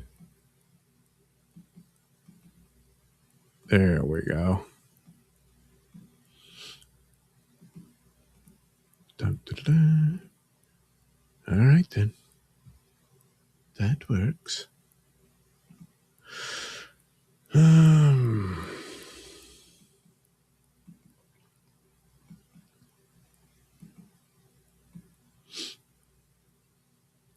I wonder if I could just take advantage of that. Yeah, maybe.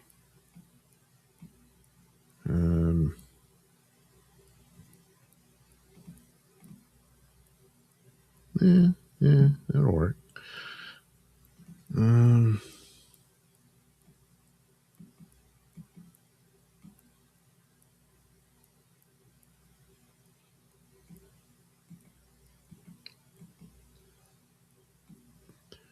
Whoop, whoop, whoop. Whoop, whoop, whoop, whoop, whoop, whoop, whoop, whoop, whoop, whoop. Okay. Ah. Oh, wait, I did do that. The exact. Damn it. The exact opposite of what I wanted. Gotta do it like that.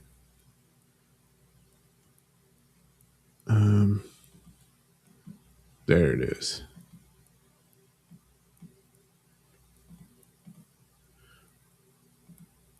Oops.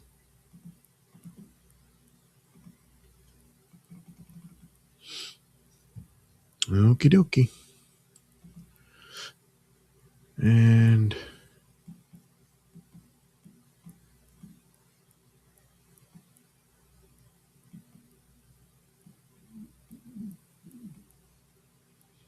all right. Damn it. Oh, there's a bit of a break in the line there. There we go. All right.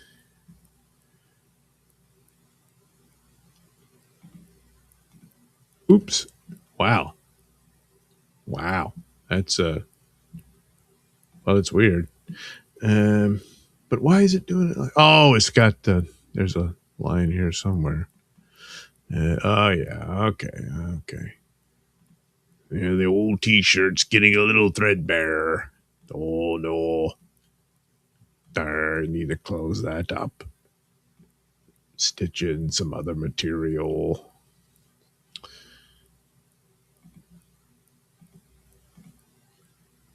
There, that's better. And we'll get rid of the makeup that got all over the shirt. All right. Oh, crap. Yeah, I forgot about that. That's not going to work. Well, maybe it will. Hell, let's see here. Oh, damn it. Wrong layer. Oh, it's a good thing nobody's watching this. Oh, jeez. Oh. All right. Yeah. Yeah. All right. Yeah, I thought it would mess up, but it didn't. Might as well go ahead and put these here. More little shiny spots from the jacquard.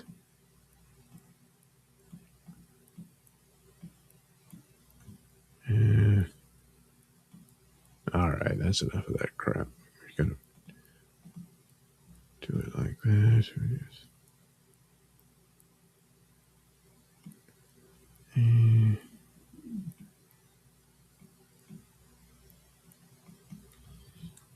get rid of that. Get rid of this.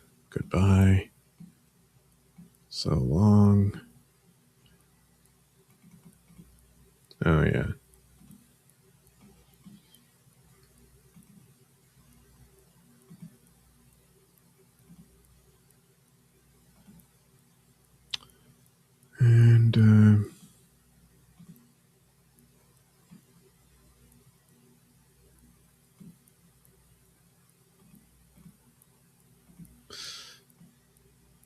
And that's it for that.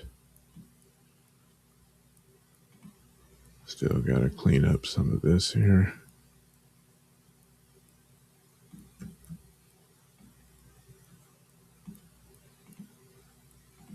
Oops.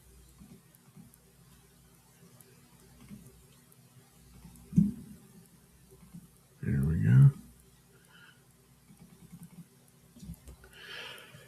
Okay. And now the hair layer.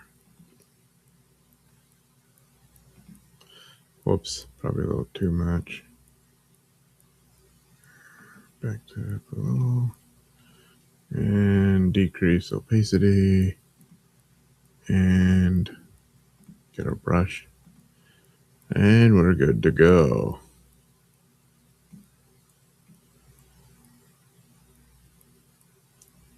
paint that white right out of your hair.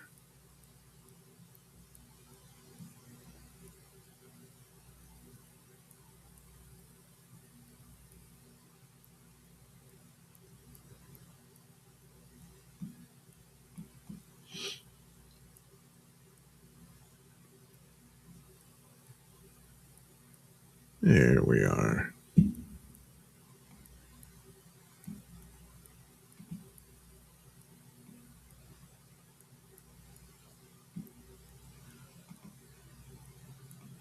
Get rid of all this.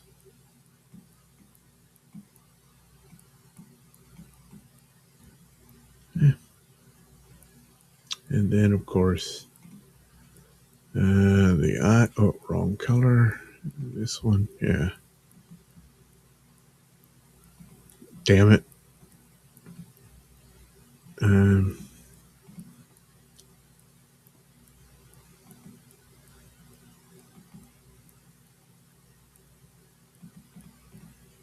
whoops. That's too much. There we go.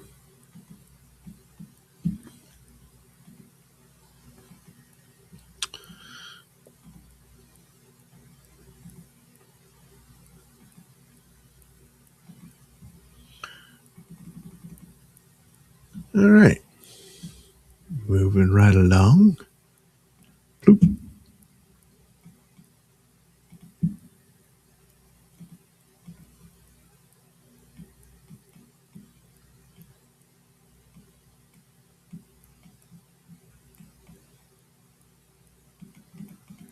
There. This time I actually drew in the bruise on the shiner.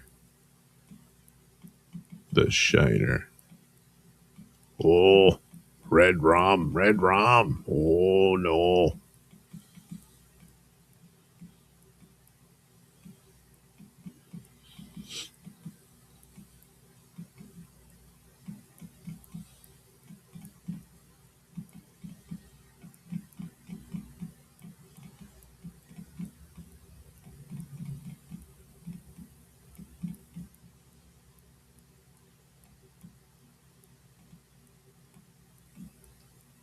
There we go.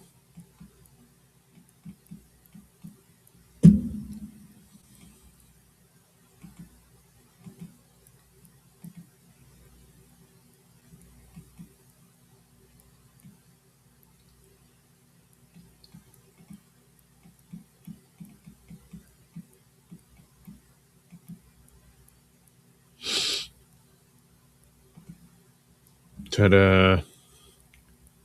Smug karmic.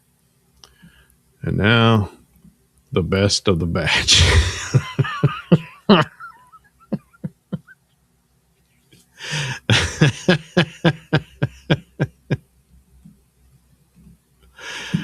Jeez. Let me see here. Do this.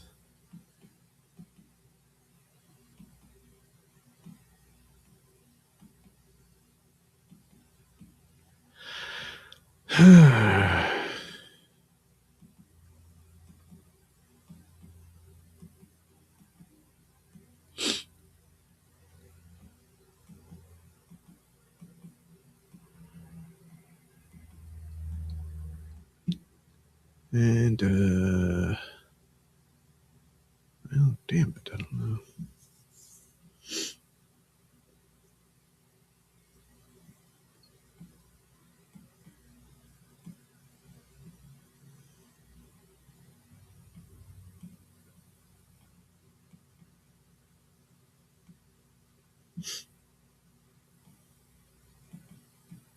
Oops.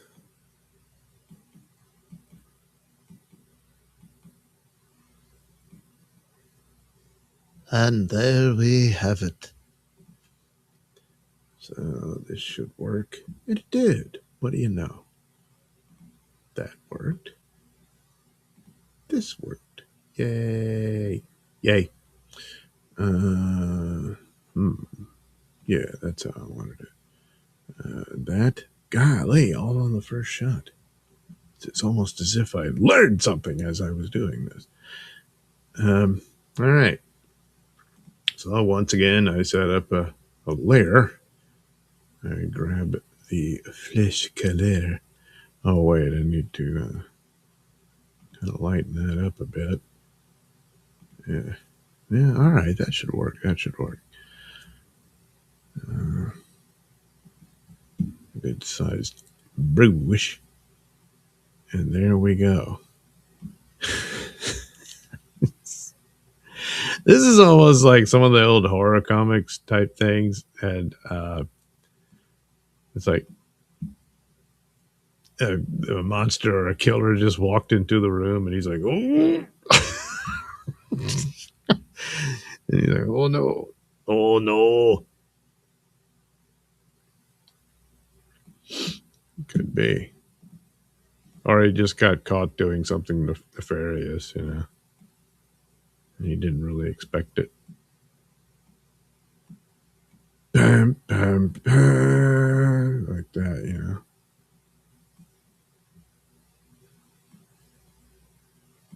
But yeah, it's the best of the batch.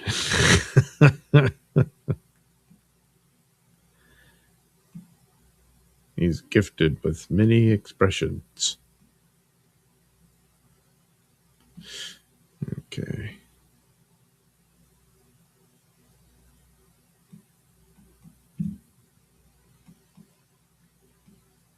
Oop, oop, oop. There we go.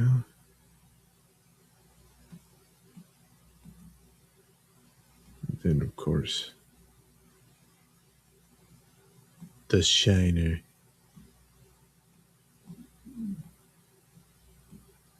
There we have it. All right.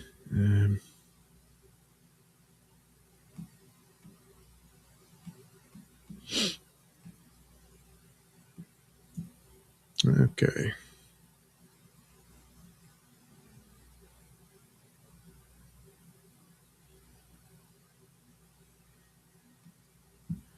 All right.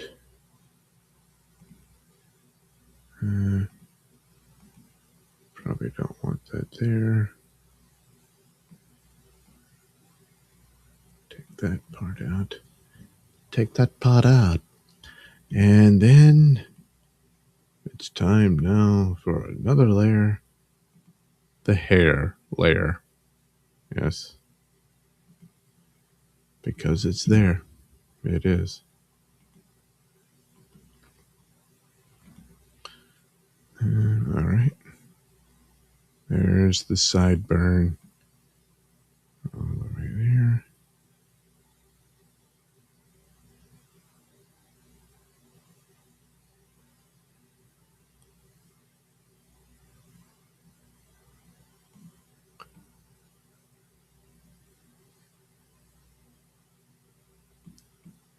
Every jagged edge of hair. Sculpted exactly as requested, I'm sure.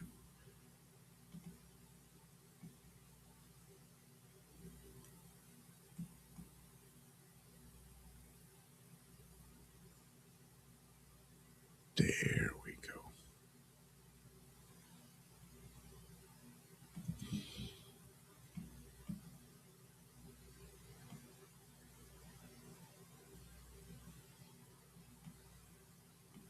Put some color in the eyebrows.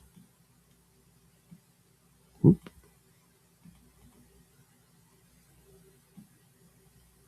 There. And then, the rest of his head here. Oh, damn it. Oh, crap. Well, I can fix it.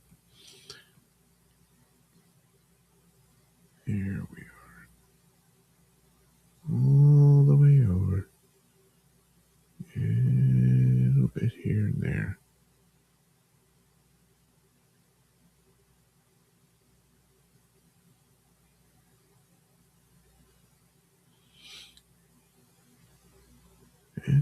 there you go.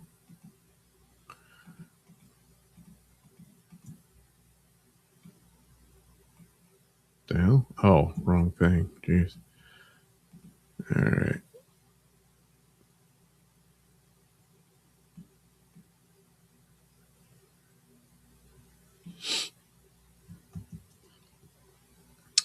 Okay, and once again, the eye color. Decrease the opacity. And all right.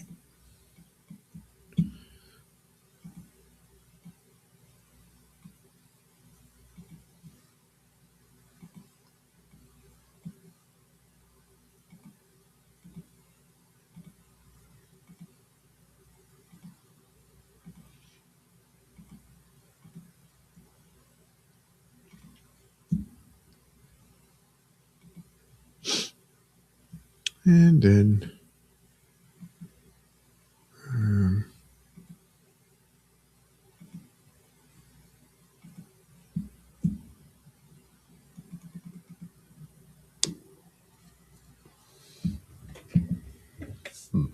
I'd have to revisit those.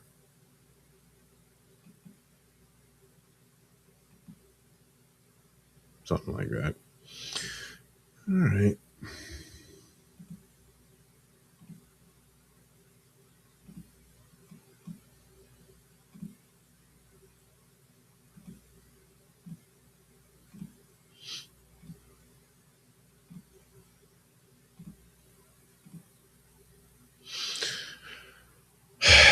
Okay.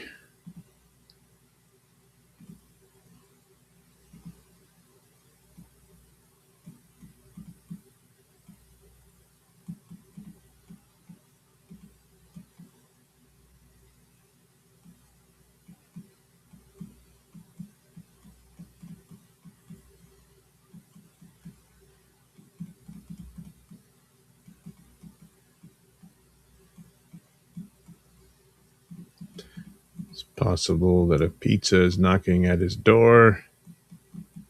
He suddenly has the face of sheer terror.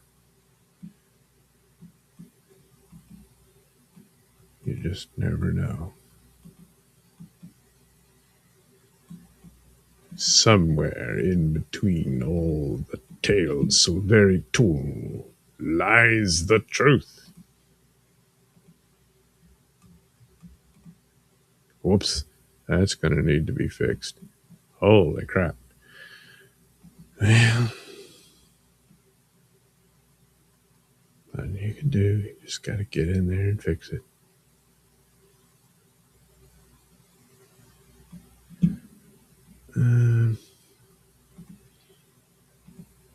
Get rid of this, that,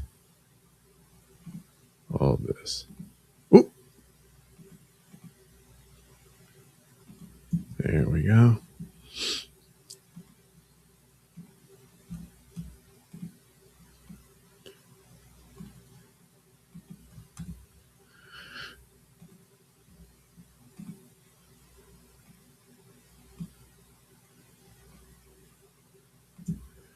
And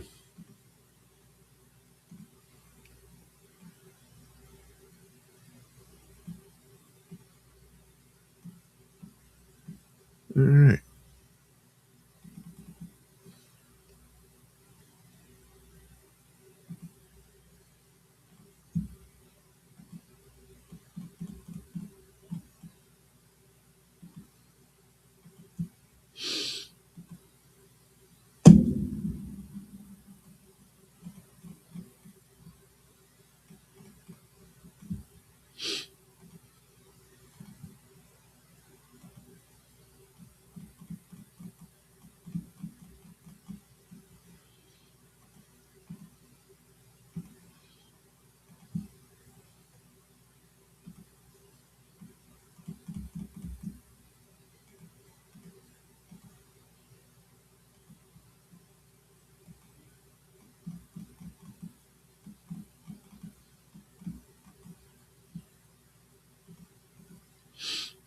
And And let's see what this can do. That's what I thought. Okay, and then this part here.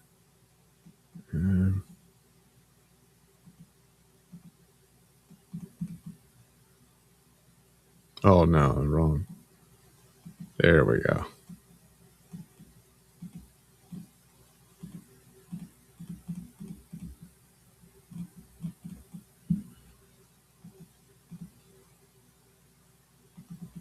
And there you go. The karmic. Yes, yes.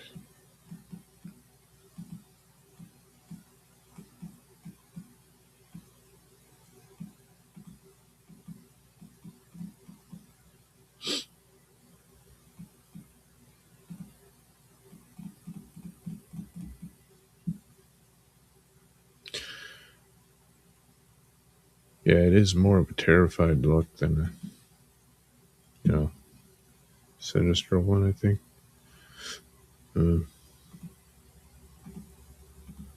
Could come up with a background image where it's someone standing in shadow at an open door. He's like, oh no, oh no.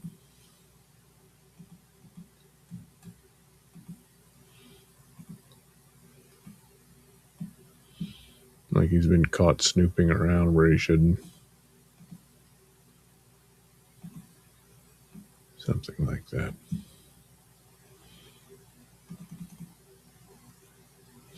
All right. I think that'll do it for the karmic image. There's the Batman drawing it in. There's Patman. Maybe do that for another. Oh, yeah, Haley. All right, we can do the Haley drawing. Now this one. Let's see here. We might be able to do this one. Like so. Yeah. Pretty much.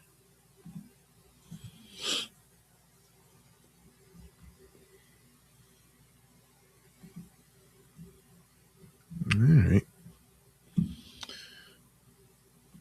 But for the hair, it's a bit more complicated. So we'll just do it like this.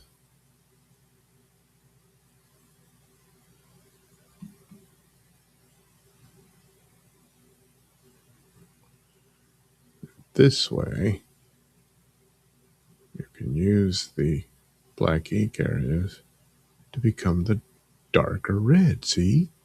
See? That's right.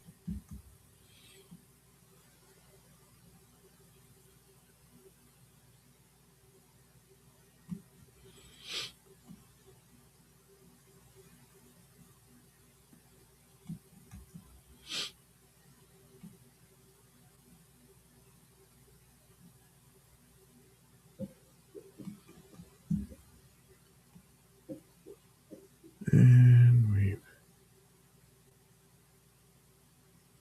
pretty much got it here. Still gonna have to go in and fix all that. It's almost like,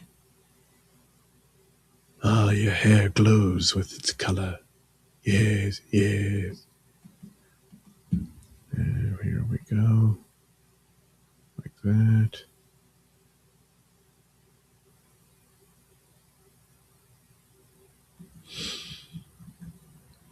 It's probably a lot longer than that, but artistic license and all that.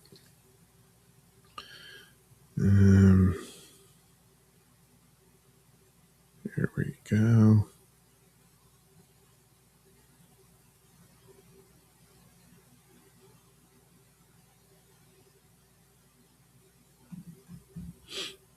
Okay. Now, get a smaller brush.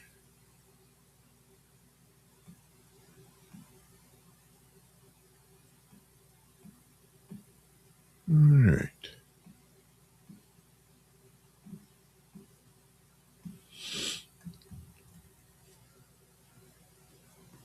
Ta, da. Yeah. Probably should fill this in. All this.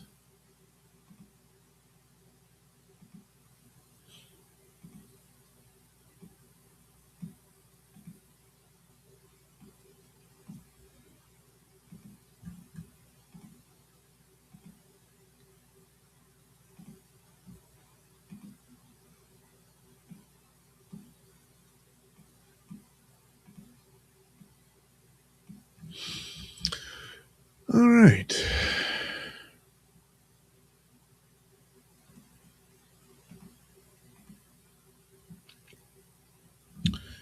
Now, one more layer, I think.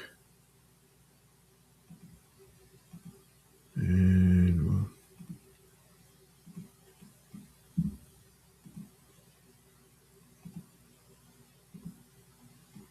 we'll oops. Forgot to do the, there we go. Wait, I need a more fade. Yeah, there we go. Well, probably a little bit bigger. There we are.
All right. There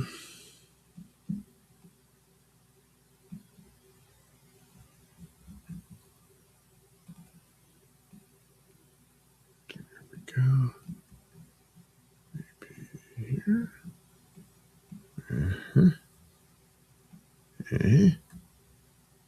Yeah. All right. Oh.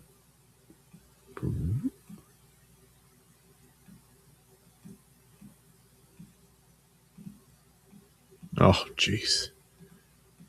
All right, whatever. Let's just go ahead and flatten the image. No, not that one. Oh, there we go.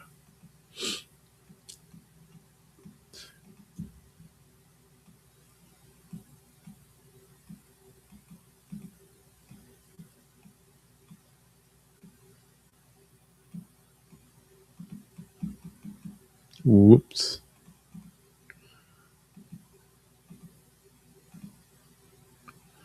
Man.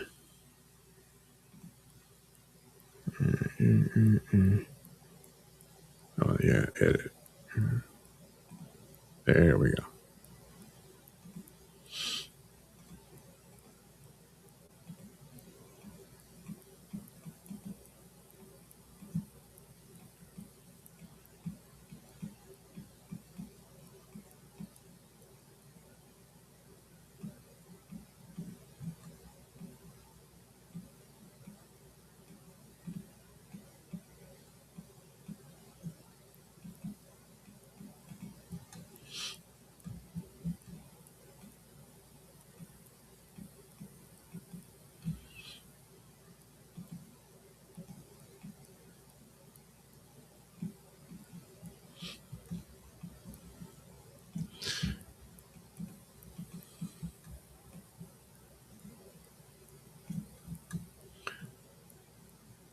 There we go.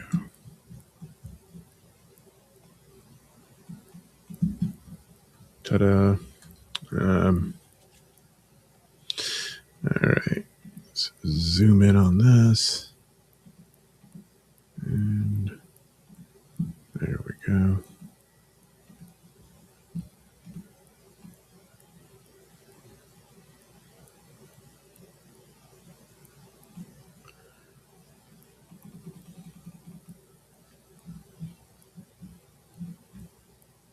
Yeah.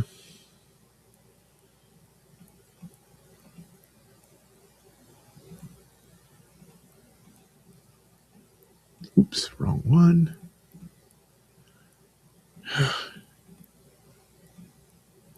Here we go.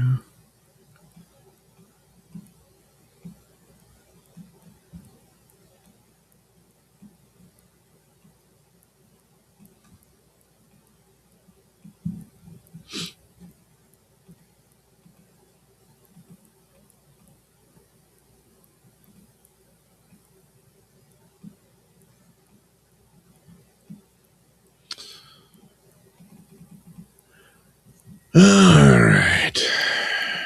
Oh, wait, what's this? Damn. Well,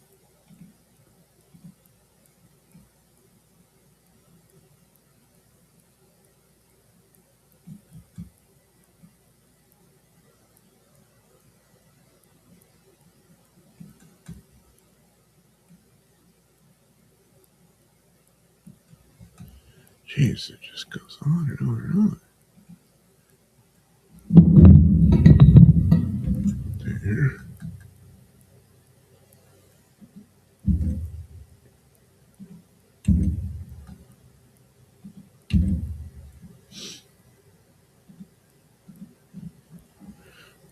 Wonder if that'll get the whole line.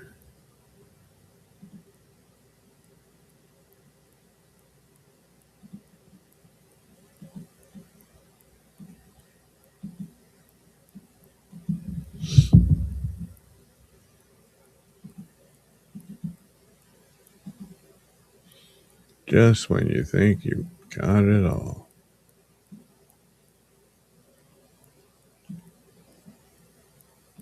Oops. Too dark. Gotta lighten this up. Come on.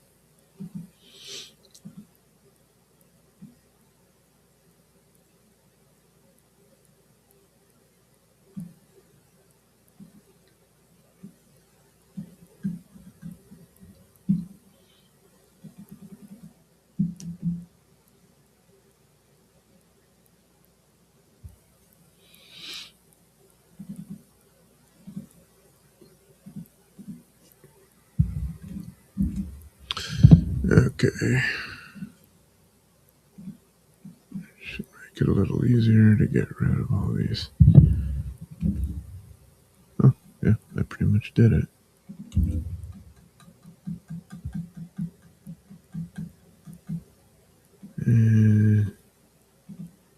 Yeah. Well.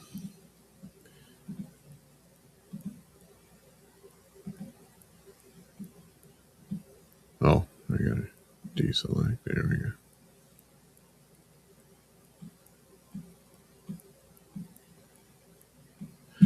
Okay.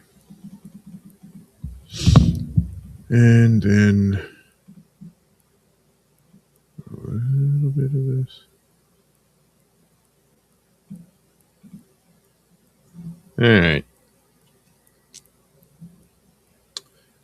There you go.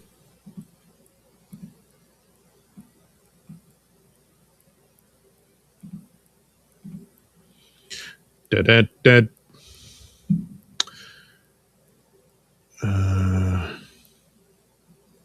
And now for the chat. Flatcar said, I had cancer at 35, like 14 months after getting my first and only shot. Really? Jeez. Flatcar says, obviously can't pin it on the government spike, but is suspicious. Yeah, I would say so, yeah. Flatcar said, Carmi, it's mostly white, LOL. Well, he is rather pale, you know. Captain Infinity Time Travel Police offers popcorn. Plaid Core says, damn, now I want popcorn. I know, that's the way that goes, you know. Plaid Core, he's an emotional boy. I think so. Yes. Plaid Core, give him some ginger highlights. He loves being called a redhead. But is he? I mean, I don't know. Plaid Core, the gray treatment kind of fit perfectly. Well, just on the side there where he cut it to, you know, I mean, he really did. Yeah, pizza burn. Yeah, man, he cut it close. Captain Infinity Time Travel Bliss. When Doug colors in, the black loses definition. No. I mean, yeah, sometimes, I guess. Yeah. Plaid Core, is the color on the same layer as the black and white? No. Like the black and white is like the main image, you know. All the other layers are on top. Captain Infinity Time Travel Police, I hope not. Plaid Core says the same. Captain Infinity, because if it isn't, he can change the layer's blending mode to multiply and keep the black ink layer nice and solid. It is, but I flattened everything because I'm done with this drawing. Plaid Core, I was thinking just bring the black above, but your solution seems solid, but I'm sure Doug has it covered. Well, it's like I'm painting it, you know. Plaid Core, and colored. Plaid Core, Plaid Core, sans a butt. Plaid Core, from above. Captain Infinity, yeah, I'd move the black layer above the color and make that layer multiply mode. Well, I didn't. Plaid Core, wheeze somebody, Mr. Nailsin. Huh?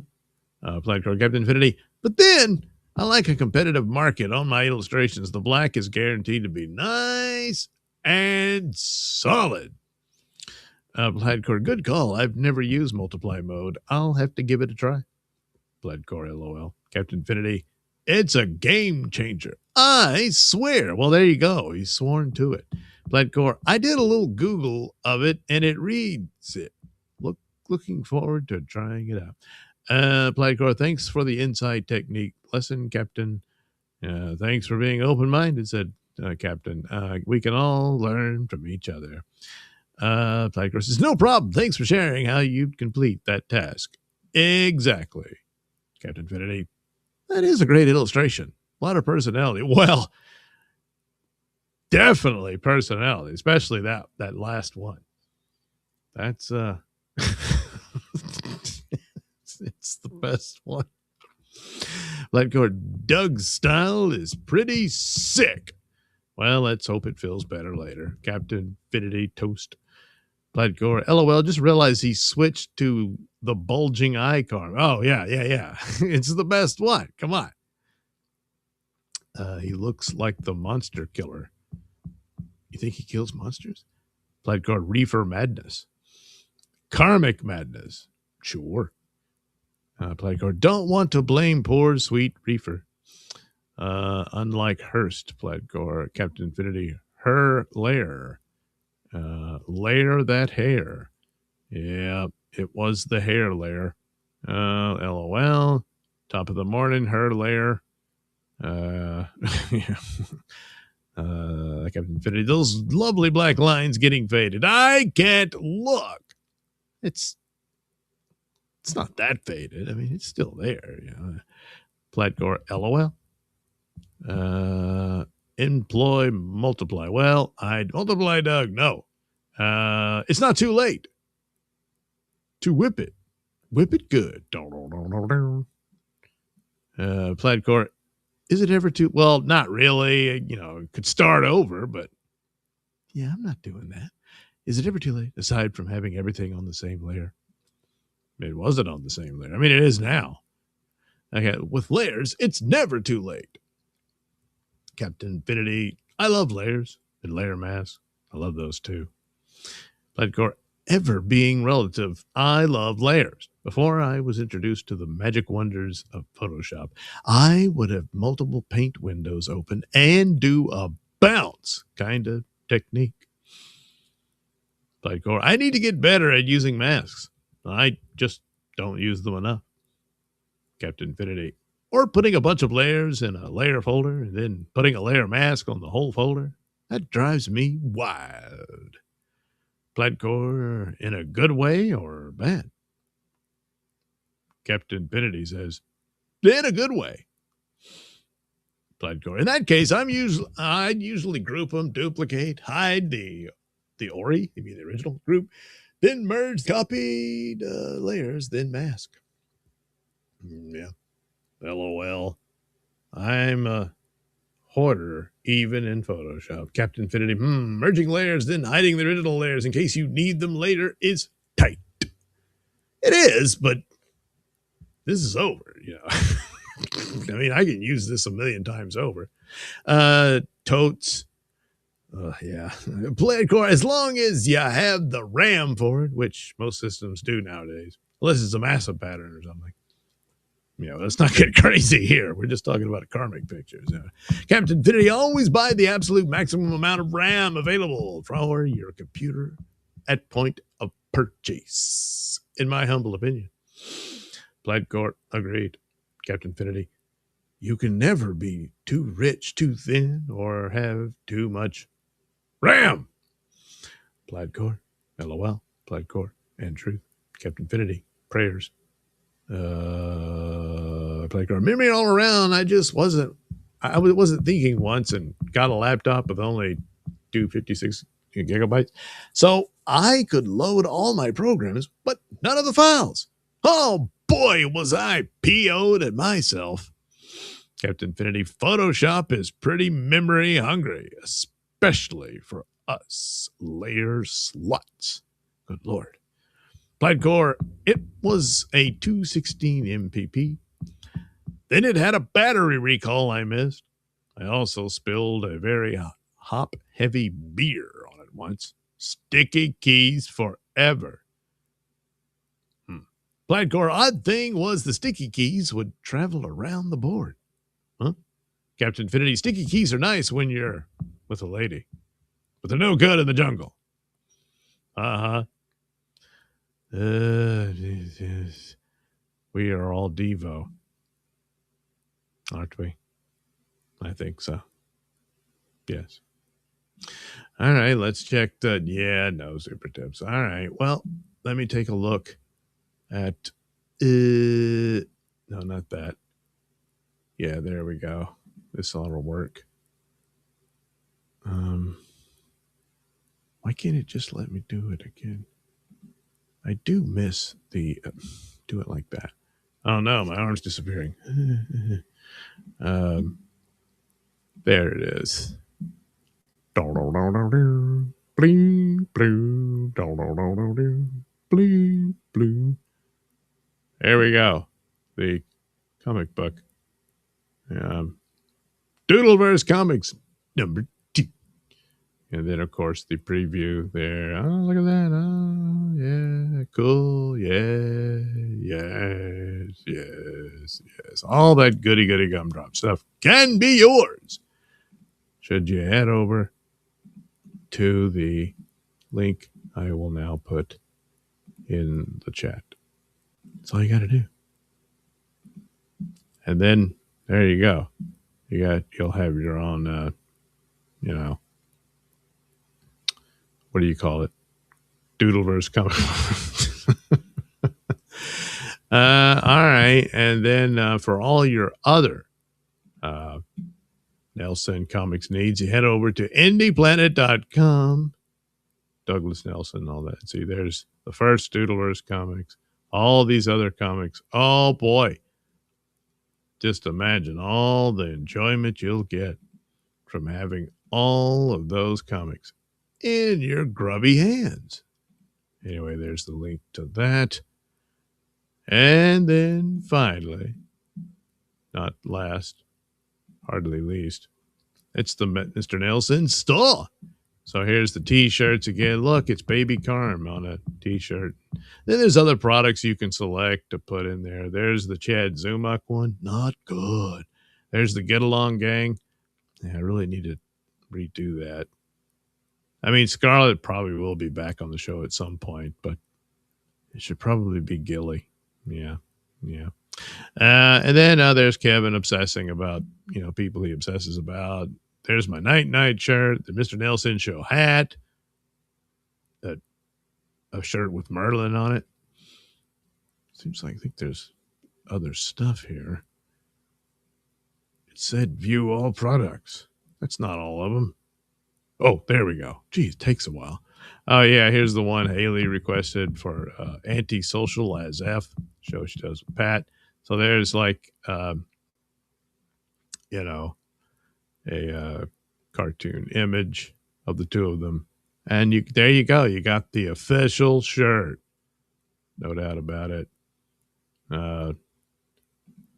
Forget the deal, but he said in way in one of his shows. So I said, all right, that's a karmic quote.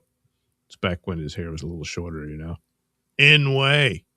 And then I did an AI thing with a bunch of big breasted girls in the background. It seemed appropriate. There's another one. Here he is. He was upset about something. More girls in the background, Then this one, you wouldn't last a day in my world, That's pretty much a quote, Probably not, but it gets the point across. But there you go. See, you can have that on your wall. All you got to do is head over to the Zazzle shop. And here's Aaron back when he had this boil on his head. I don't know. I thought it made for an interesting image. I don't know if anybody wants a shirt of that. There's my Sun King shirt based on the comic book of the same name that I did. Night. It's one of the comic book covers on the shirt. Stuff like that. Did this sort of Halloween shirt with monsters on it. I don't know. And then there's the Nailsin rating shirt. A nice. Some other stuff, stickers, Nailsin ratings coffee mug. There you go. See? Everyone will know you watch Nailsin ratings. So anyway, there you go. Now I didn't put the link in, did I? Let's see. This is the storefront, isn't it? I think so. Yeah, it is. So there we go. There's the link. Oh, I didn't put the Indie Planet one in yet. Okay. That was the Indie Planet one. And there's the store. Yay! It's all great and wonderful.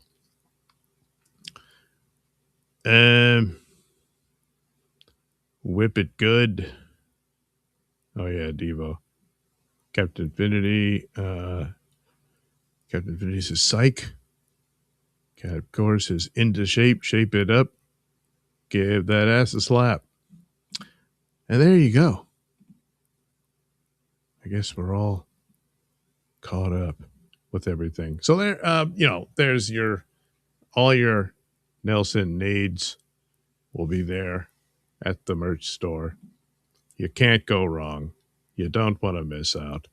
And, help yourself. So that's it for the shoe. We'll visit again soon, someday, sometime, somehow. And won't it be fun and lovely and everything? Yeah, sure. I mean, I don't see why it wouldn't be. But, you never know what'll happen. So have a good rest of your day. I'm going to go collapse into unconsciousness and then go to work. That's how that goes. Did tape a lot of stuff. You saw a preview of it. That'll be on there. There'll be a new Mr. Nailsin show tomorrow on radiomisfits.com or wherever you get your podcast. And I did tape a new New York Post stories for Pat Dixon's crime report over at compoundcensored.tv, which should appear later tonight. So, check that out. And if you haven't subscribed already, you can subscribe using the promo code Dixon. I think. Yeah, I think that's the deal. Yeah. I should know this by now. I don't know. Look into it. But, have fun with all that. Hopefully I'll get a Sunday Comics Sunday morning. done. But, I just can't be making promises all the time because I'm going to screw up. If I don't make the promise, then it'll happen and it'll work out. But if I make the promise, it jinxes it. Don't you understand? Don't you understand that's how that goes? I want the Kevin one on a hat. I think you could do that. You can just go over there and select. You get the image up and you look through the products in the list and it'll put it on a hat. See, I put the main one on the shirt and everything, but yeah. All right. So anyway, yeah, all kinds of good Nailsin stuff for you and yours to enjoy. Thanks for watching and have a nice day.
Doug, some idiot, brought egg salad sandwiches so the break room smells like a fart!